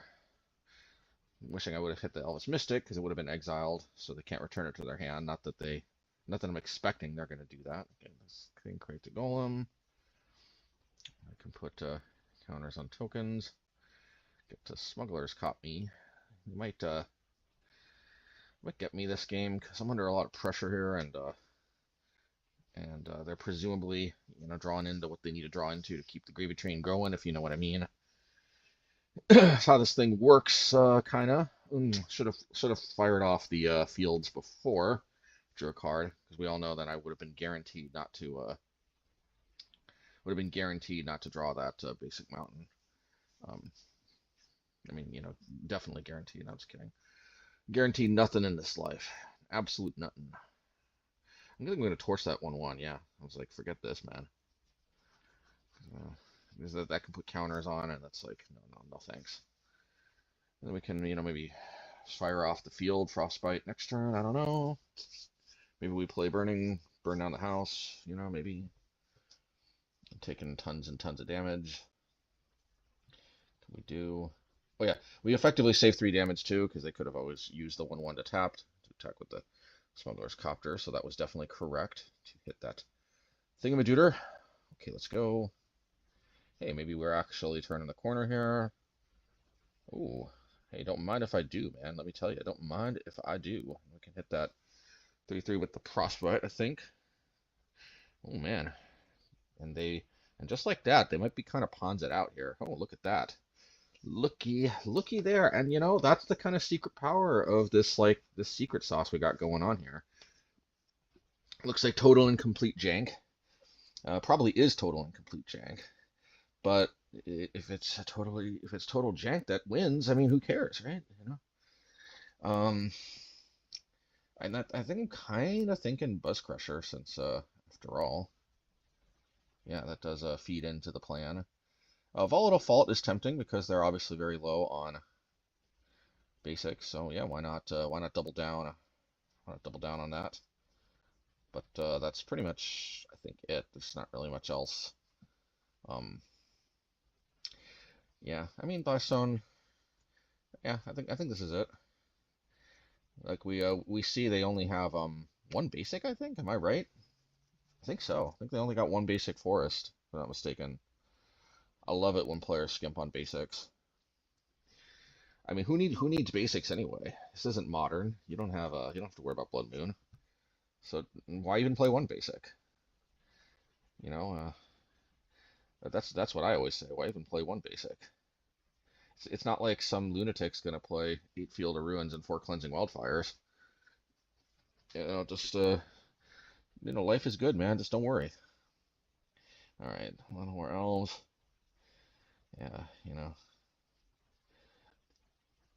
Okay, I'm liking this. They're it's a little bit slow output. Okay, so I can't really do anything yet, but yeah, I want to save the Cleansing Wildfire for their single basic forest. Okay, so they're high on the green sources. Okay, we can Nahiri's Warcrafting the beast. Beauty and the Beast. Tale as old as time. Oh, I'm a little surprised. Am I really taking that? Am I really? Because I would have thought Nahiri's Warcrafting could have been in the mix, but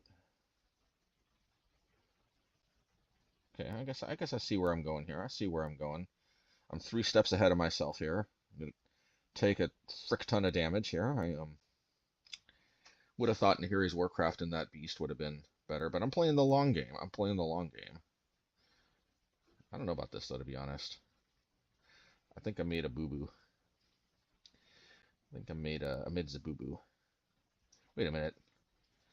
They must have their basic in their hand or something, because it's just me, or they didn't fetch a basic when I Field of Ruin them. So I guess I didn't make a boo-boo, but I don't know what happened here. Yeah, they must have that basic in their hand. It is what it is. Okay. And I mean, I can probably crack that Mishra test now. Yeah. Untapped. All my lands come into play untapped. No Den of the Bugbear, so literally, if I hit any land, I can Krenko while making my land drop. So it seems like the thing to do. Some kind of a weird lag going on here. Okay. Let's do it already. Yeah, that is what it is. But I guess I'll Strangle here. I could Torch the Witness for 2. Yeah, I mean, if I hit both 1/1s, right? Yeah, maybe so. If I hit both 1/1s, I mean, I guess so, right? Yeah. Torch the tower, that human token, right? I can do that during beginning of combat, so. Notably, I can sack the clue token to bargain. Okay.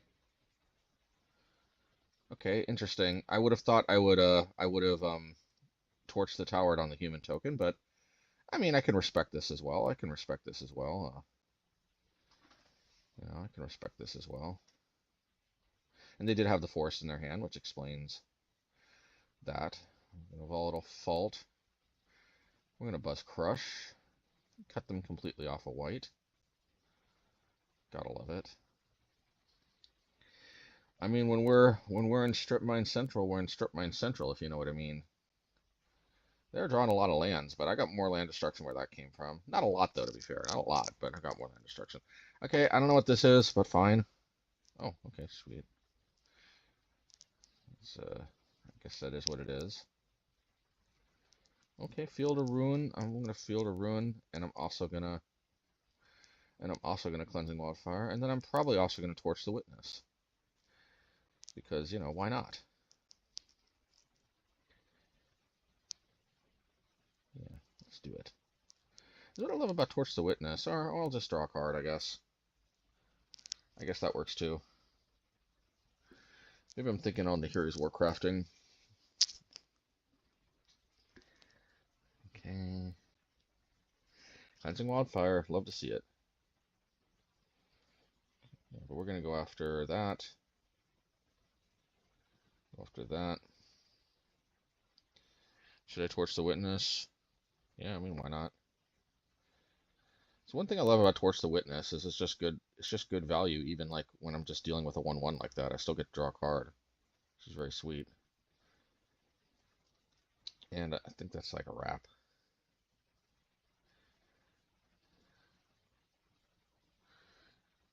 Okay. We're still in it for now. Let's draw a card. Use the treasure token. Volatile Fault, I'd love to see ya. Yeah, I'd love to see ya. Let's just do this here. Bam, bam. MoneyGram. Yeah, I don't think they're going to play anything, but if they do, you know, bam, bam. Mishra's research desk. Dig through our deck. Yeah, Demolition Field, don't mind if I do, and I think that's going to be a scoop from them. Probably. Yeah, I mean, it's kind of looking pretty okay. Now, if they had a creature, they don't want to play it because it's just going to get torched, and I'm going to draw a card. But then, since they can't play the creature, I get to demolition them. And now I get to work with the Mirrexes, which they just concede before that happens, and yeah. Hey. Okay, match 3, Boros Heroic time. Let's see how this one goes. I guess I spoil what it is, but you'll see it probably in the description for the matches if I post that, which I probably will.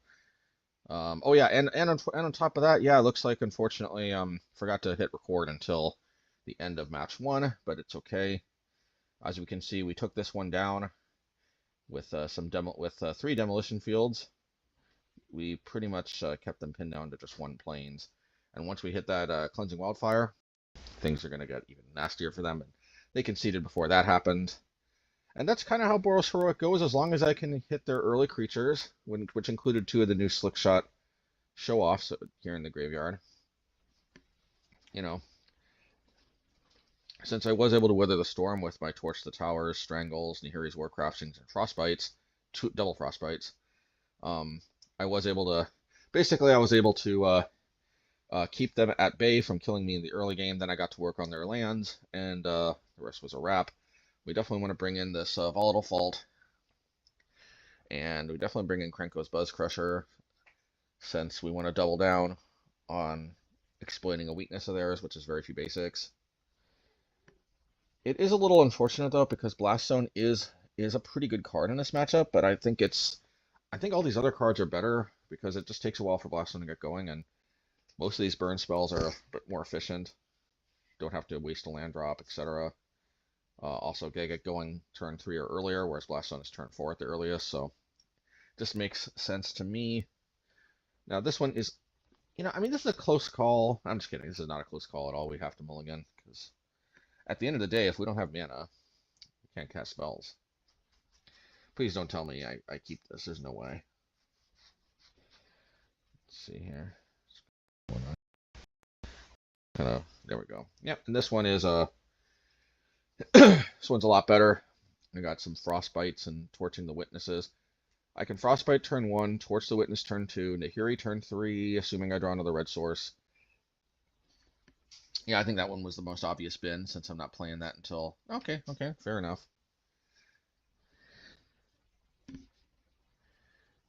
I think I can get behind that. At the end of the day, as long as I wither the early storm, I think I win. So I guess it makes sense to max out on burn spells. And they're down to 4 cards, so this one was looking like a wrap before it even started. It's just how it goes sometimes. Alright. Keep up some frostbiting.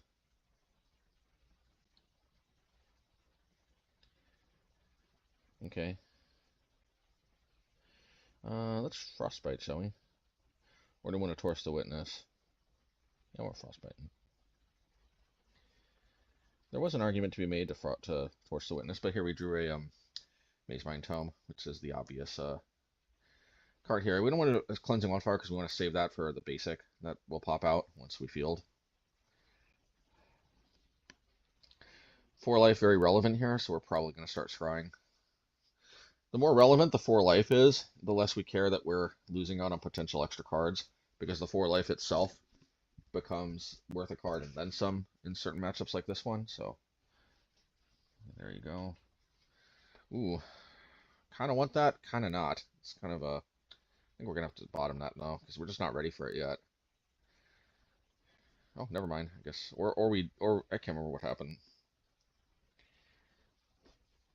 I guess next turn we're looking for a land. We can't ditz around with more Krenko's Buzzcrushers. There is the idea though that there's a card that's good, but you're just not ready for it. It's like certain things in life, you know, they're really nice, but you're not ready for them yet.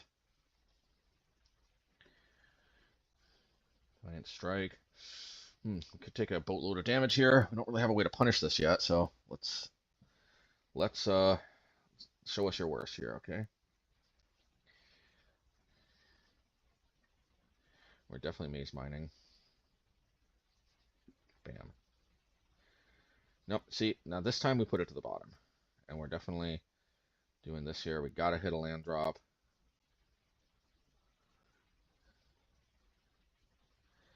Gotta hit that land drop. Yeah, bottom. As nice as it is, we gotta hit that land drop. And we didn't.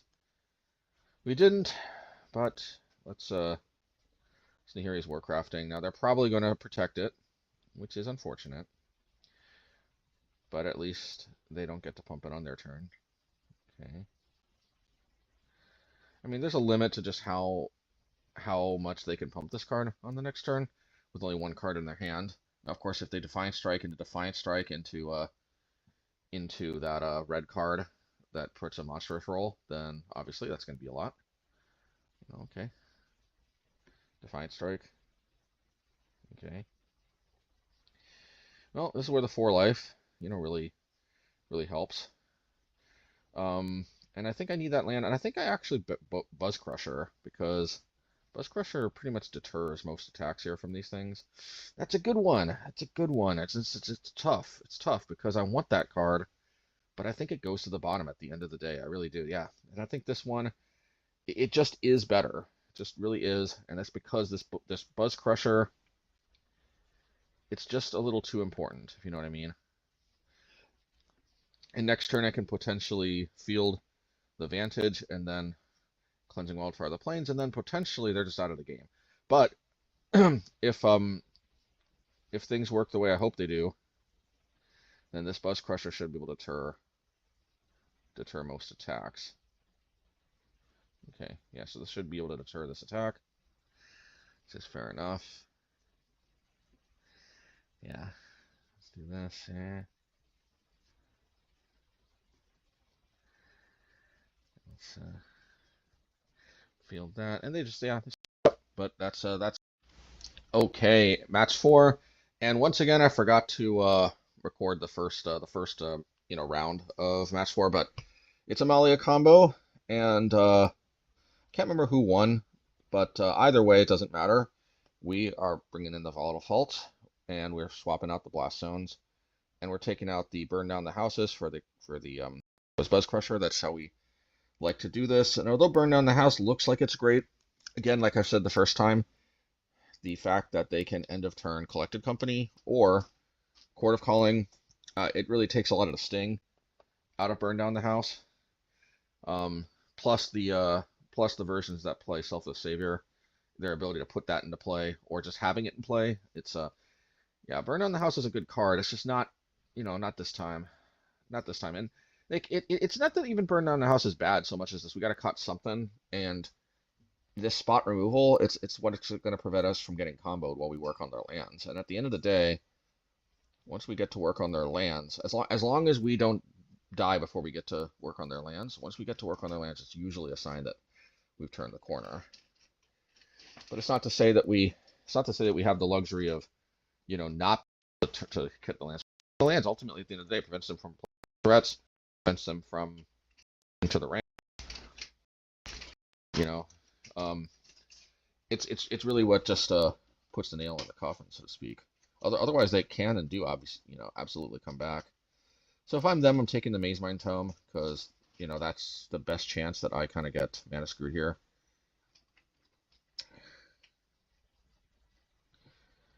Yeah, the best chance I get mana screwed.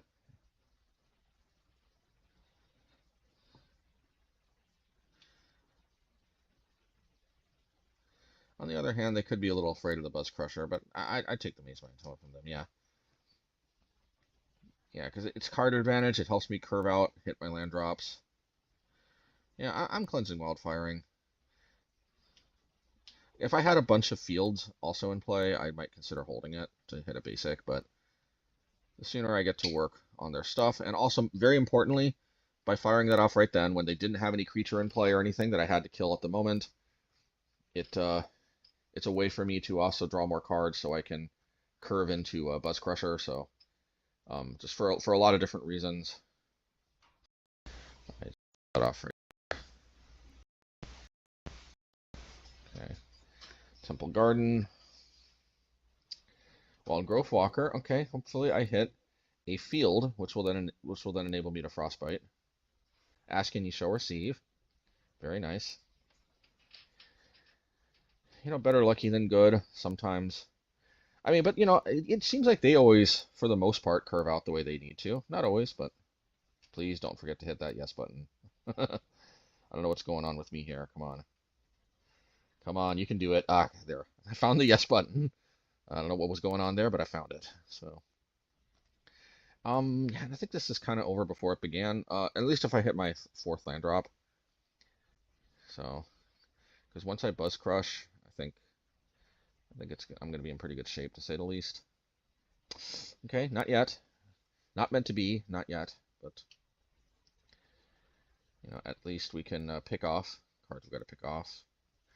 This is why we love Frostbite, So 1 mana, 3 damage, instant speed. Not too super difficult to get to 3 mountains. So that's what I love about it. Oh, they return to the ranks for 1. Fair enough, fair enough. Fair enough, okay. Okay, and we drew another Frostbite, so, fair enough, fair enough. I get to deal with that too, but obviously, if I had Mazemind Tome, I'd just be going wild drawing cards here, so they absolutely made the right choice taking that. Hidden power of Mazemind Tome, they can't sleep on it. Interesting. Can't end a turn Court of Calling, so... Okay, Mazemind Tome, if they Boseiju me, they Boseiju me. If the bat likes to play, he'll play, or something like that. Oh, stupid Batman Forever. Oh man, who could have thought the same director from Falling Down directed Batman Forever and Batman and Robin? I don't know. Somehow the birdie is. The birdie's out of the cage. I don't know what's going on here.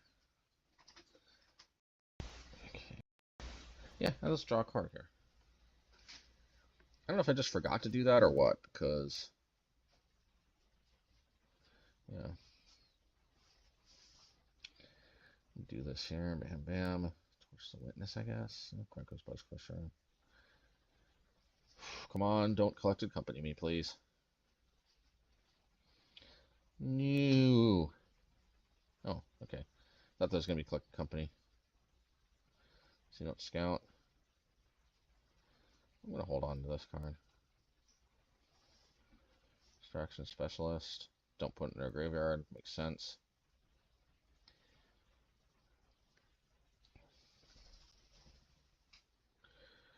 Okay, that's an Extraction Specialist is a good card in this particular deck.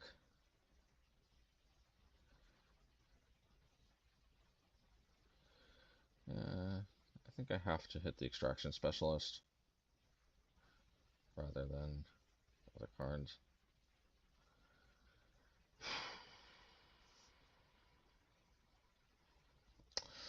Yeah, do I Krenko though here? Because it is important to keep in mind that they do need Amalia, plus they need either a land plus a Prosperous Innkeeper, or they need that Luminarch, whatever. They need that 1 mana 1/1 white card, which they could have. So there's the land drop. Okay, they didn't need that one. Okay, so I feel like I'm probably in the clear here because of, yeah. Let's go. Okay. So I kind of want to get to work on the basics here. Let's do this first, because if we scry now, we're gonna shuffle, mess up the scrying. So let's scry here, yeah.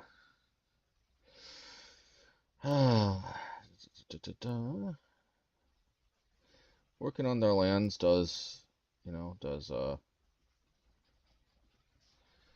restrict their ability to Amalia. Once again, now they need land plus specifically the 1-drop life gain creature plus Amalia.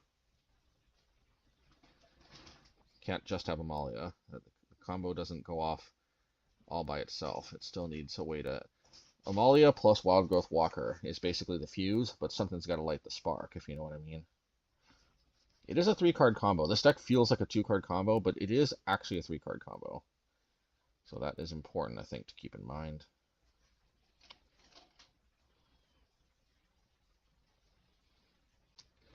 Yeah, and now once I Krenko their Boseiju, I think this is looking pretty good.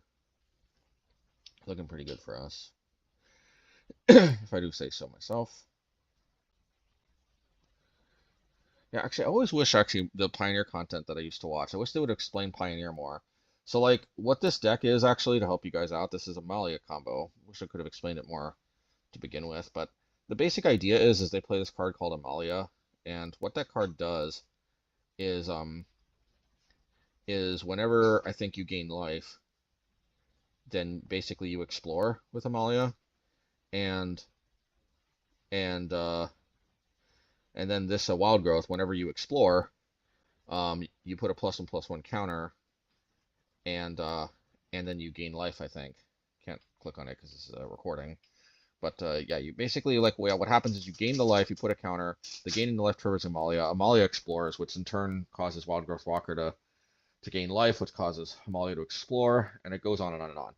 Now, the reason why that's not just an infinite loop that causes a draw is that Amalia actually has a clause that says that once she has 20 power, I believe, then you have to destroy all other creatures except for Amalia. And yeah. Oh yeah, cool story, bro. I forgot. I can totally. I won't gain the 4 life, but this is absolutely something I can do. I still draw the card. I don't gain the 4 life, but I still draw the card. Yeah. So what I did is I held priority. I paid 2 to draw a card from Mazemind Tome, and then with both abilities on the stack, I sacked it. Notably, I have to sack it before the gain 4 life ability resolves because that'll exile it, and then I won't be able to sack it anymore.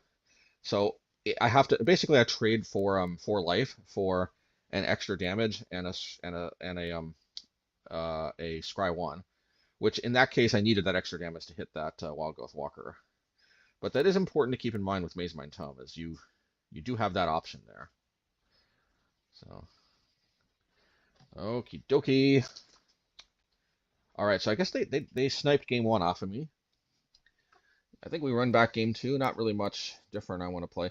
It's not worth it, I think, to play on Licensed Hearse. It basically me attacking their lands you know, that's going to make their return to the ranks less powerful anyway. It's relatively mana intensive, but I'm going to be trying to snipe their creatures anyway to both prevent Court of Callings, but also just to prevent the combo period.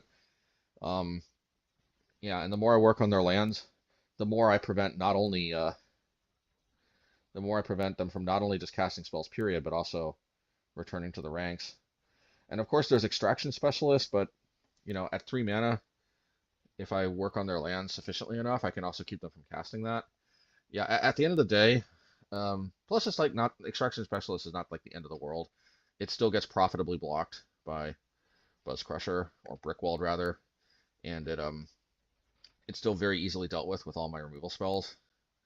And yeah, so like Unlicensed Hearse is tempting, but it's just not necessary. It really feels like it's mostly there for Phoenix. There could be other theoretical matchups where I really need the Graveyard Hate, but it just so happens that this isn't one of them. Now, if this deck played like 8 basics for whatever reason, if this card deck wasn't 3 colors and played 8 basics, but it has to be 3 colors though, because Wild Ghost Walker is 2 color, is green, and Amalia is black and white, so this deck pretty much has to be 3 colors, which means it ain't playing 8 basics. So, but if theoretically there was a deck like this and played like 8 basics, yeah, we would probably have to play the yeah, that was definitely a mulligan. I mean, it's going to take a little while to get our removal online, but unfortunately, beggars can't be choosers here. But yeah. So definitely worried that this is where the journey comes to an end, but hey, they play that tapped, which is encouraging news for me.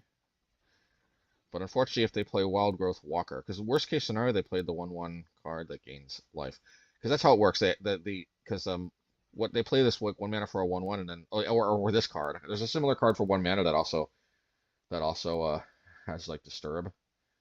Okay, we're gonna Torch the Witness here. I think we have to. We got to do something about this.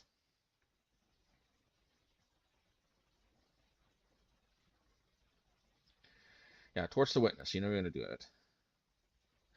But the thing is, because this card gains life, basically, what this means is next turn they could play Wild Growth Walker, then play Amalia. And then when they play Amalia, Prosperous Innkeeper gains 1 life, which then triggers the Wild Growth Walker, which then triggers the Amalia, which then triggers the Wild Growth Walker, which then triggers the Amalia, and so forth and so forth. The next thing I know, I'm dealing with the 2020. Well, this sucks. I guess I'm holding up the Frostbite. Yeah, because I'd rather hit the Amalia than the Prosperous Innkeeper, all things considered. It's beefier. It's beefier, and I hit this in response. Yeah, because the Amalia is beefier, and plus also there's only one type of card. There's only one Amalia type card in their deck, but they've got like at least 8 Prosperous Innkeeper type effects. Not the treasure token part, but the when a creature comes into play, gain 1 life part. I don't know why I picked this Nahiri. This was really dumb because there was no guarantee that I was gonna. I don't know, but hey, if I end up winning anyway, you know, then that's cool, I guess. But yeah, that was a total bust. Okay. Okay, Extraction Specialist. Oops. I should have responded with the Prosperous Innkeeper ability on the stack. If they don't explore, then yeah. So it turned out that it didn't make a difference. But that Sentinel, I'm gonna need a torch. I'm gonna need to torch that. Okay. Let's do this here. Bam, bam, MoneyGram.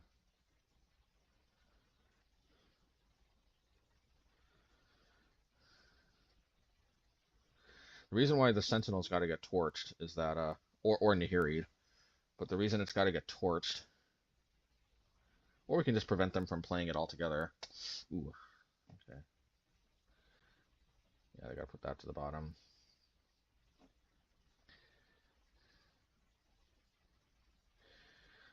So I think I Oh no, it became a 4/4.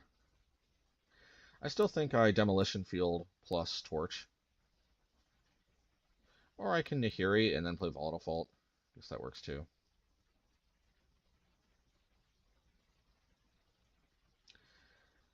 I mean, yeah.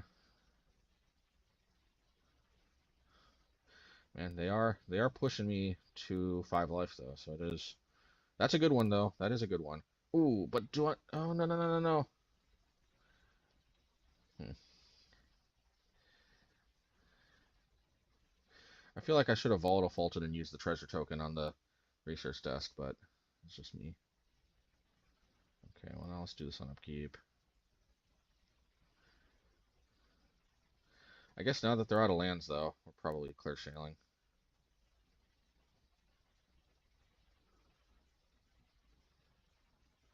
Let's just Torch the Witness. Can't take more life. And then draw a card, and efficiency, and all that jazz.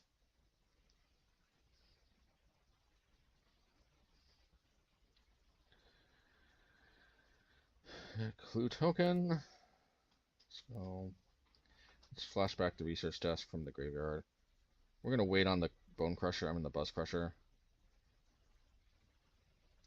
Yeah, Demolition Field for sure. Yeah, you know, with all this like non-basic land hate, we are gonna just play the Buzzcrusher. We got 4 minutes on the clock too, but we should be able to win in time, no problem, especially with this much, you know, non-basic land hate. So let's get to work here. That is always nice. Always nice. Yes. Come on. There we go.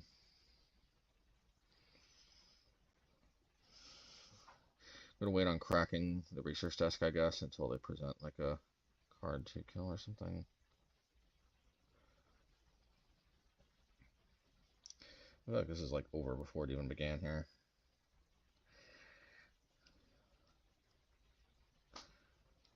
Yeah, let's just hope we don't time out. But a 4/4 hits for a good amount.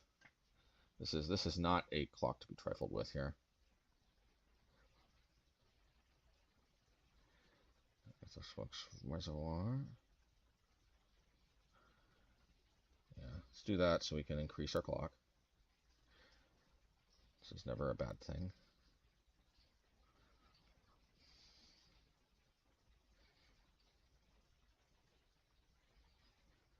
And we're going to Demolition Field that.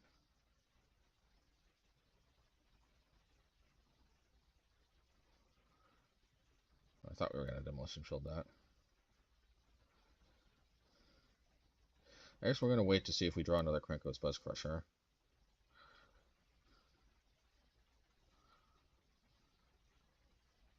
Oh no, we're going to Cleansing Wildfire, of course, because that way we draw a card. Or we just pass, I guess. Why would we pass with this many, I guess I'm just trying to play around the clock. This is not optimal, though. But yeah. Just boom.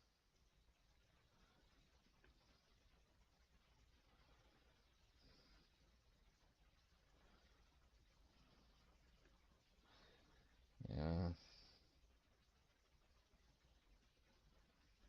Yeah, might as well.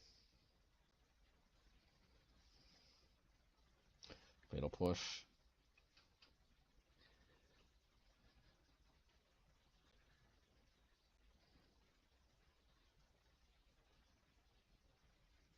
I think that's a wrap.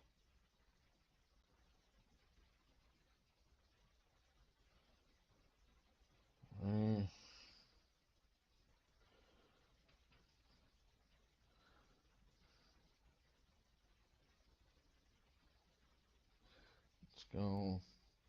Bam. All right, that's that. Okay, match 5. Let's see what fate brings us again. It can't possibly be another Amalia combo deck. I will say though, if your meta is infested with Amalia combo, I really like my chances with this deck. Mainly because of the strip mines being so potent. So we shall see. Field of Ruin. Let's go. Yep, and it is in fact, that's the 1-mana creature that gains life whenever another creature enters battlefield. You gain 1 life.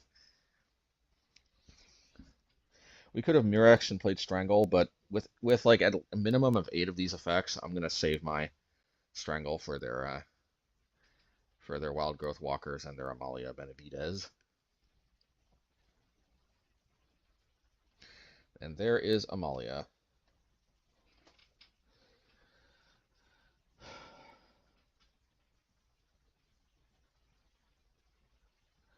Yeah, Selfless Savior goes to the graveyard. Yeah, Strangle I think is a pretty good. I think yeah, Strangle does what it needs to do against that Amalia.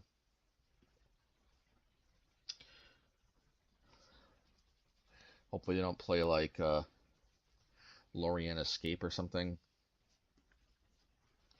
The Boros heroic card to protect Amalia and then combo off next turn. That would suck. But we're not going to pass up on working on the strip mining. So we'll pay 3 life. Do what we got to do. Now it is worth noting that they can return to the ranks next turn, X equals 2, if they play another land, because then they can convoke the Luminarch. Return to the ranks is a really sweet card.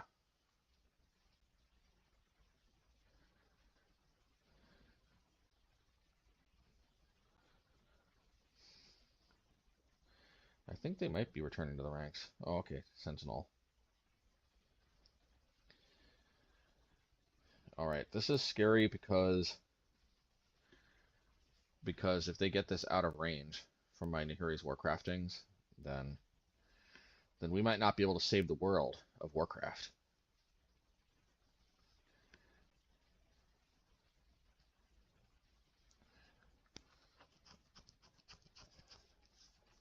Yeah, I think I got to deal with that thing. It also hits like a Mack truck. Okay, not sure what's going on here. Okay, yeah. Okay, interesting. I guess I'm going after the lands first.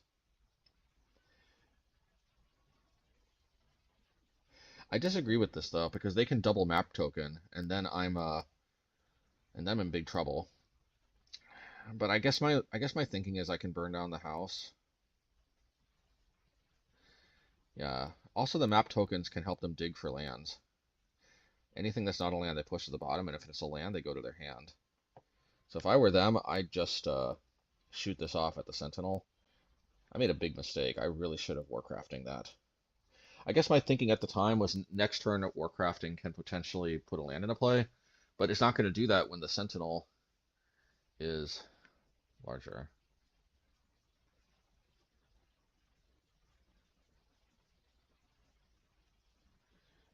They put the bats to hand. I find that interesting.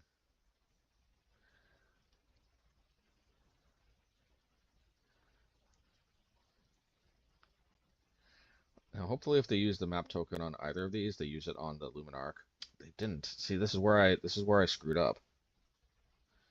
I'm really surprised though that they keep the bat on top. I still want to win this though.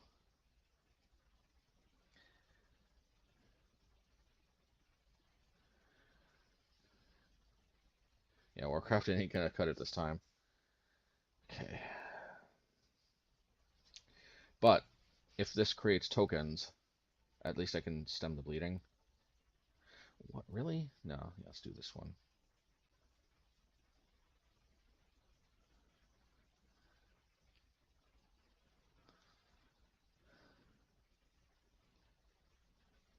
That's going to be useful next turn, but not this turn. Come on. It's got to be Mirrex, yeah. And I wish I could play something, but nope. I'm going to take a Mack truck load of damage here. Okay.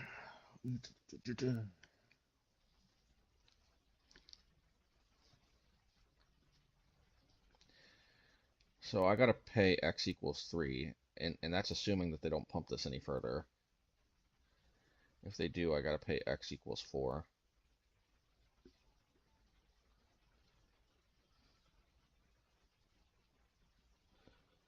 And they're gonna take the torch.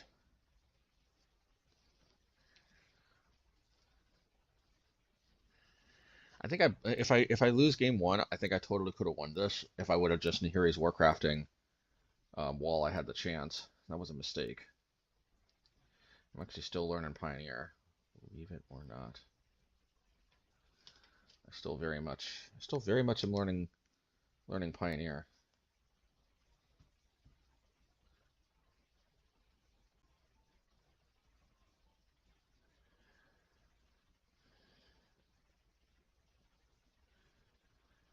Okay.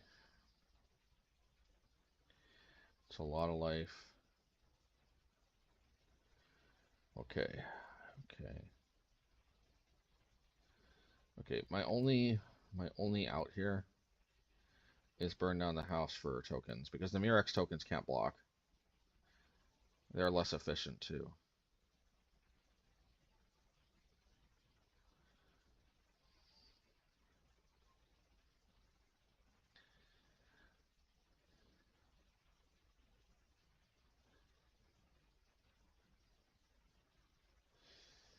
Well, that I can blast zone at least.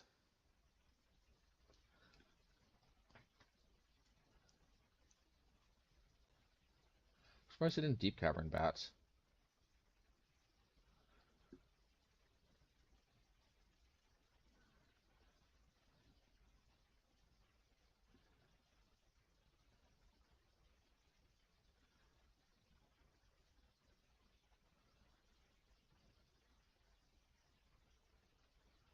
I mean, if they attack, we get to snipe the Luminarch and the yeah, or the deep cavern.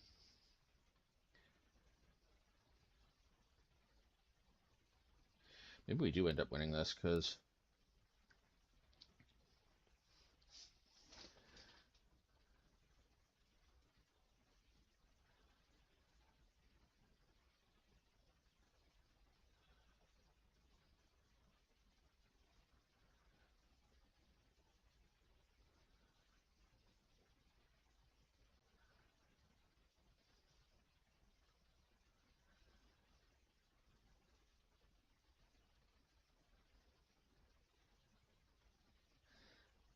okay.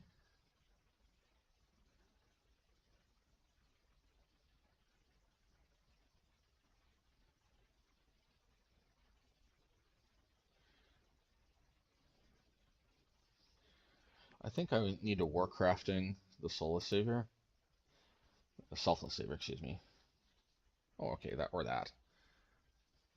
The problem with this one, though, the problem with that one is that they will just give that indestructible in response.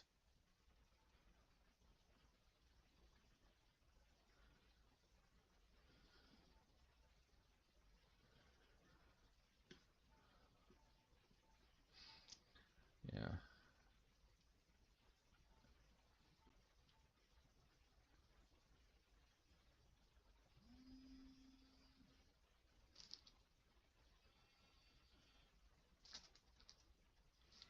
Demolition Field.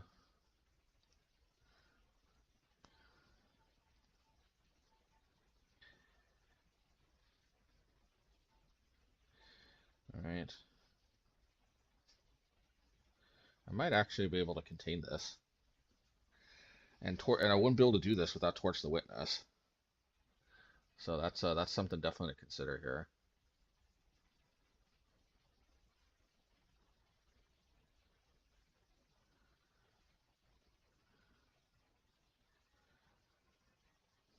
Interesting that he's an attack with Selfless Savior.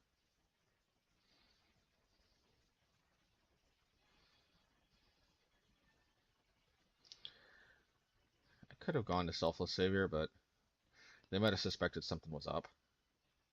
It is worth noting that I could have bargained for that token, and I probably should have. But I think I want to respond to their map token.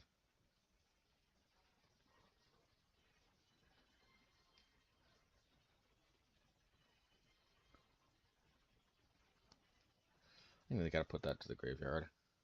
Yeah, because they gotta have lands, and Collected Company is a big one.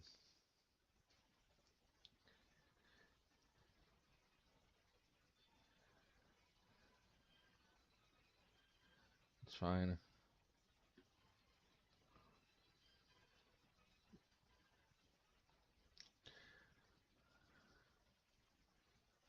How much can I torch that for?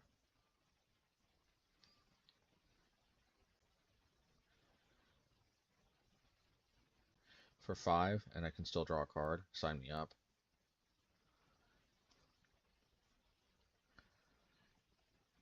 Yeah, X equals 5. So that's 10 damage. So I have overflow damage, which means I get the clue token.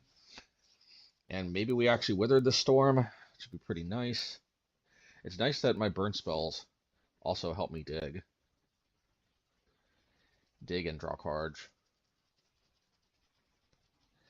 Amalia would be pretty brutal because I can't actually target it without dying at 3 life.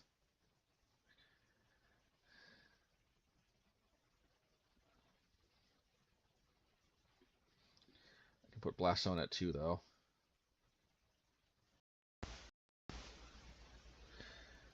Interesting that I just passed. I would have thought that I'd play a Kulu token first. I guess I want to start Mirrexing.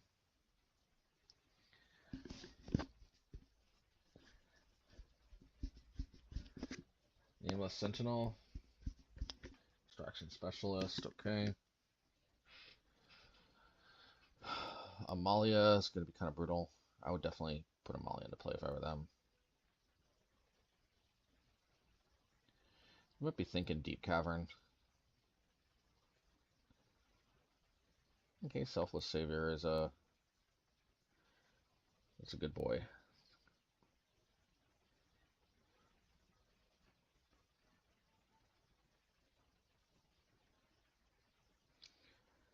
Yeah.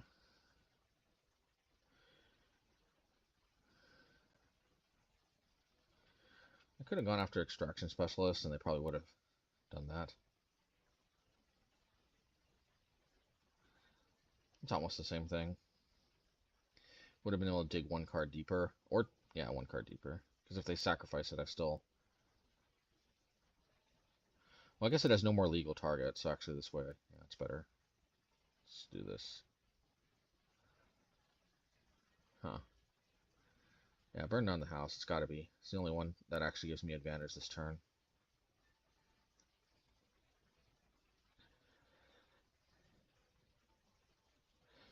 Yeah, I think I can afford to attack with all, especially with 1 red mana open.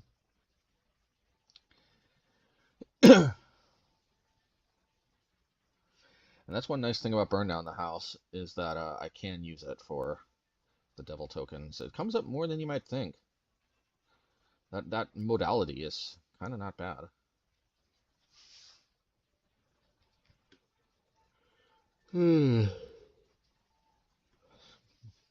Excuse the yawn. Okay. What are we looking at this time?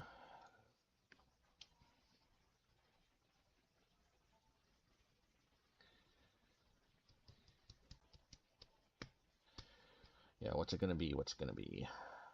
Ooh, Collected Company. Ooh, a lot of Amaliaing. But the good news is I get to crack the Blast Zone and deal with both of these, and I don't have to lose 3 life because I don't target it. See Note Scout. Okay. I mean, so like this looks bad, but it's really not as bad as it seems at first glance. It really isn't. It's Nahiri, that Extraction Specialist. Kaboom.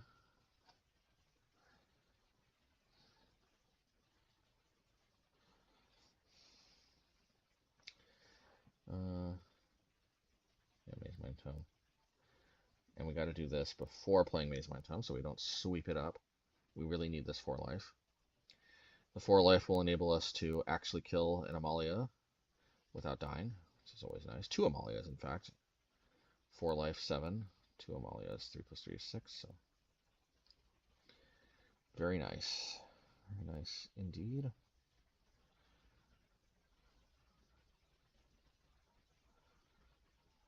Okay, they ran out of threats. Oh, but they can start disturbing their Luminarch veterans. Oh yeah.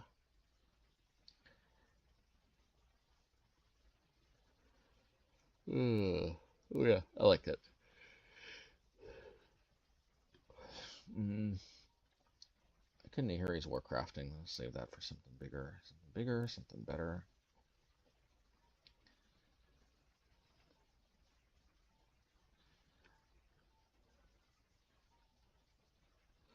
And this time we're up on time. Let's go.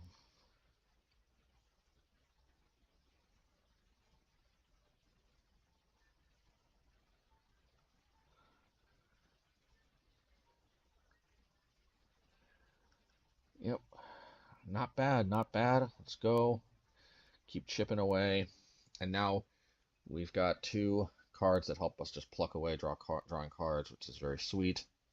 I think we pretty much should have the game under wraps. They're obviously really hoping for a collected company. It's their best chance, I think, of smashing us. Last turn would have been much better, though.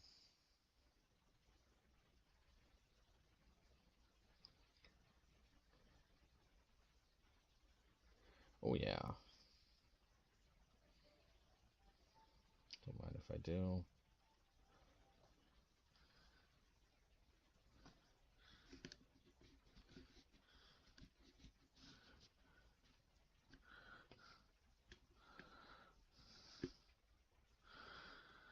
Yes. Part of me wonders if I should have drawn with Mazemind, because if I drew a Cleansing Wildfire, then I can keep them off of collected company mana.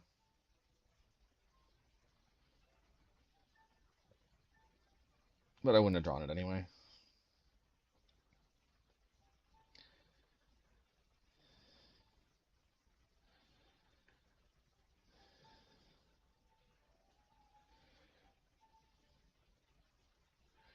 Alright. Let's do this here. Oh, we're out of fetchable lands. It's okay, keeping them off lands is more valuable at this point than us having lands.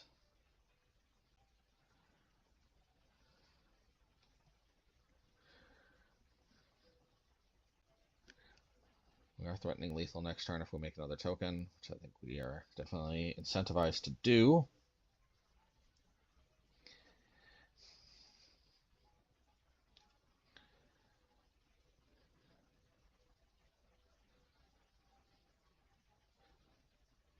Extraction Specialist. Okay. We have the answers though.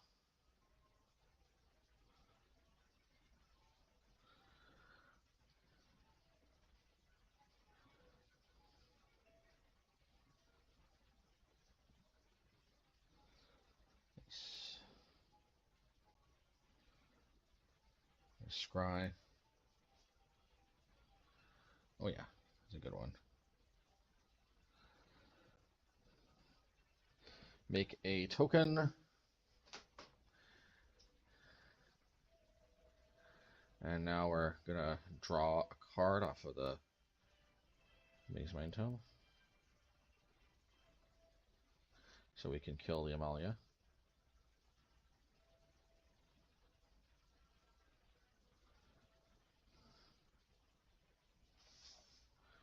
Maybe we should torch the Amalia.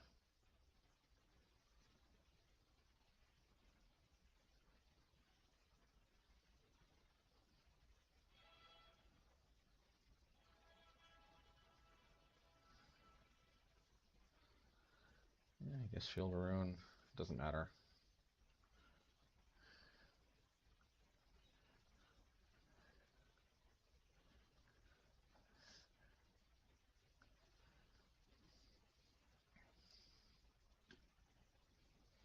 Yep, and that they've seen enough. Because we had lethal on board anyway. Yeah, once again, even though Blast Zone was super important that match, at the end of the day, I think Volatile Fault would have been even more super important if we had access to it. And on top of that, even if Blast Zone is better than Volatile Fault, I think Volatile Fault becomes better once we side in the Krenko, because it really helps us get to work on their lands.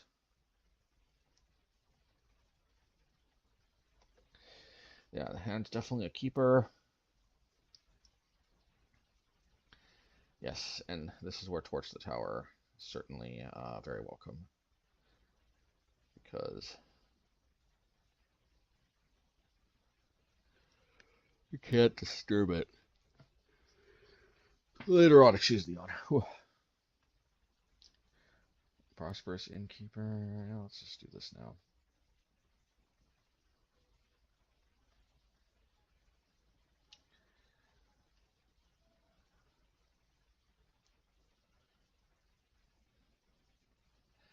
Now, they can combo kill me next turn. The question is, do I want to use my Strangle? And I think the answer is no.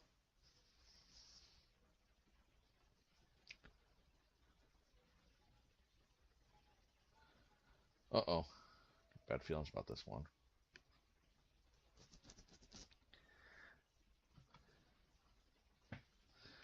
Yeah, they might Collected Company. They might, yeah, they got Collected Company.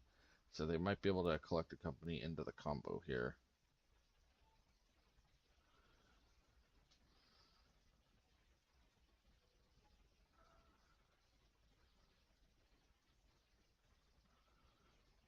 Okay. I had to do this now because of Strangle.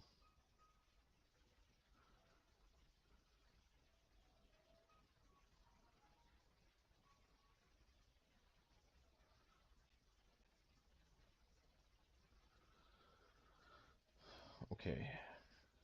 At least Extraction Specialist doesn't get anything back because I torched the Illuminarch Veteran.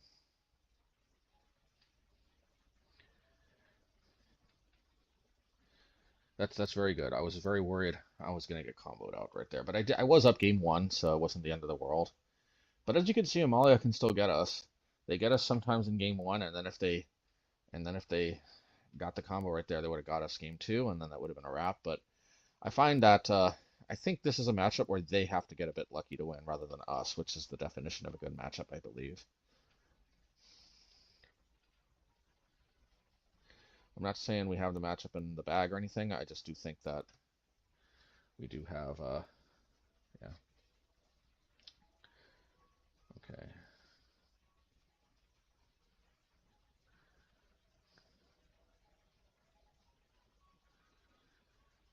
I think I have to hit the Wild Growth Walker as much as I would love to work on the lands. Yeah. Yep. I know. I think the correct one is actually going after the other creature, but anyway. No, that works, I guess. No, demolition. Yeah, demolition.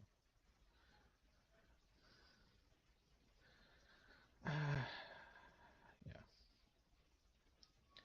Maybe for this exact reason, it was actually correct to Nahiri's Warcrafting the Wild Growth.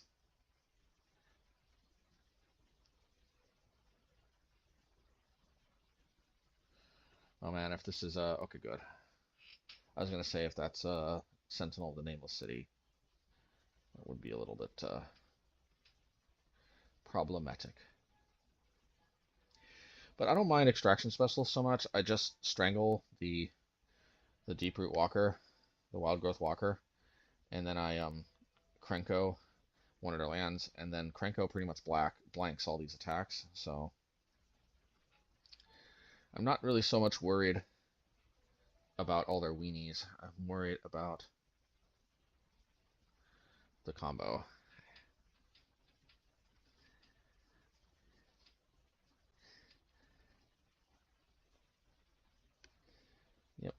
Yep. Let's go.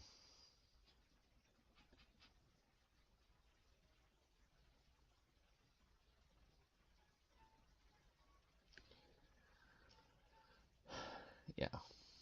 And I'm cranking.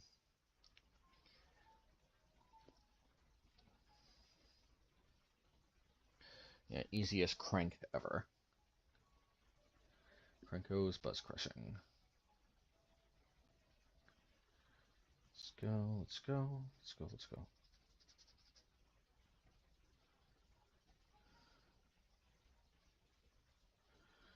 Well, they're making land drops.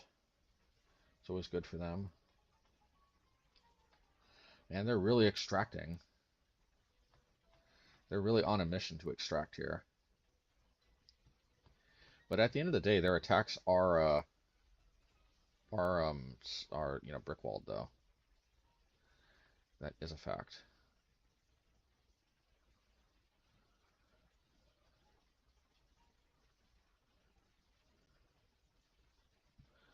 Yeah, so I think I'm just gonna do this. And I think I'm gonna... Should I Nahiri? Maybe I'll Nahiri. Yeah. And I think I need a Strangle. Yeah.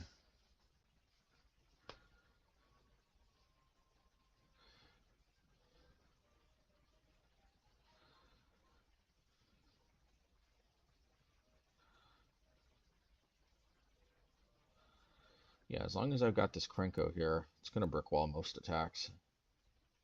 They don't really play much actual creature removal, so a 4/4 flying trample does a pretty good job brick walling attacks. Oh yeah, I like it.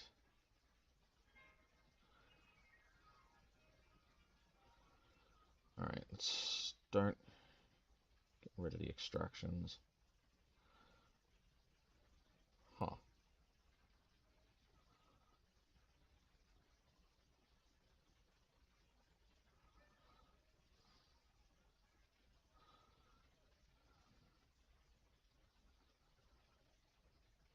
I think I should have gone after... I think I should have gone... I should have gotten... Yeah, one of the one-drop, burn spell, because then I could have just paid 2 and drawn a card with Mazemind Tome, but hey. It was too tempting. Couldn't resist. And that's a wrap. Hey, and we got a 5-0. All right, so post-league wrap-up. I got, I think this deck is not bad. Like I said in the deck tech though, I think Zerta is pretty free. You can probably take out at least one Unlicensed Hearse. I am thinking going forward, Stonebrain might be a tad bit better than Unlicensed Hearse. It's a kind of card that kind of begs to play as a 4/of because we want to see it early to actually hit the card we need to hit. The advantages is I can name stuff like Quintorius or that dinosaur card that discovers.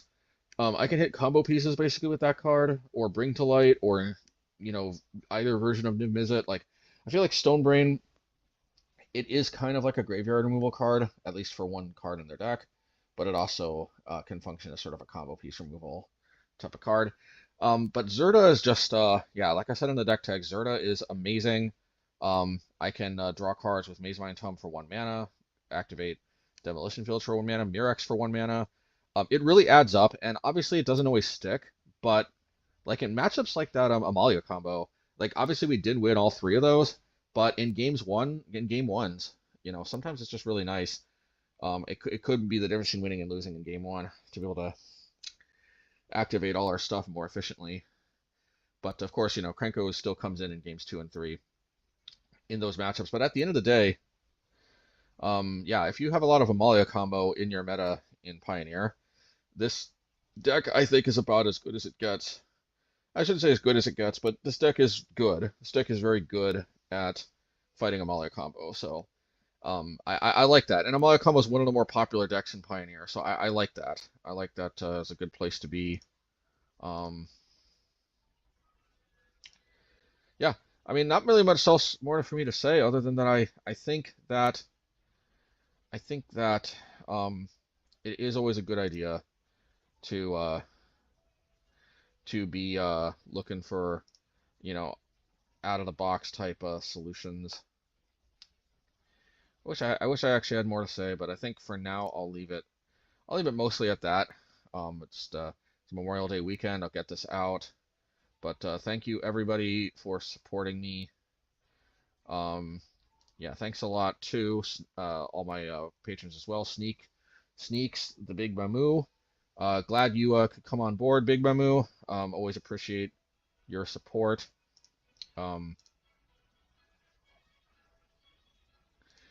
B0812.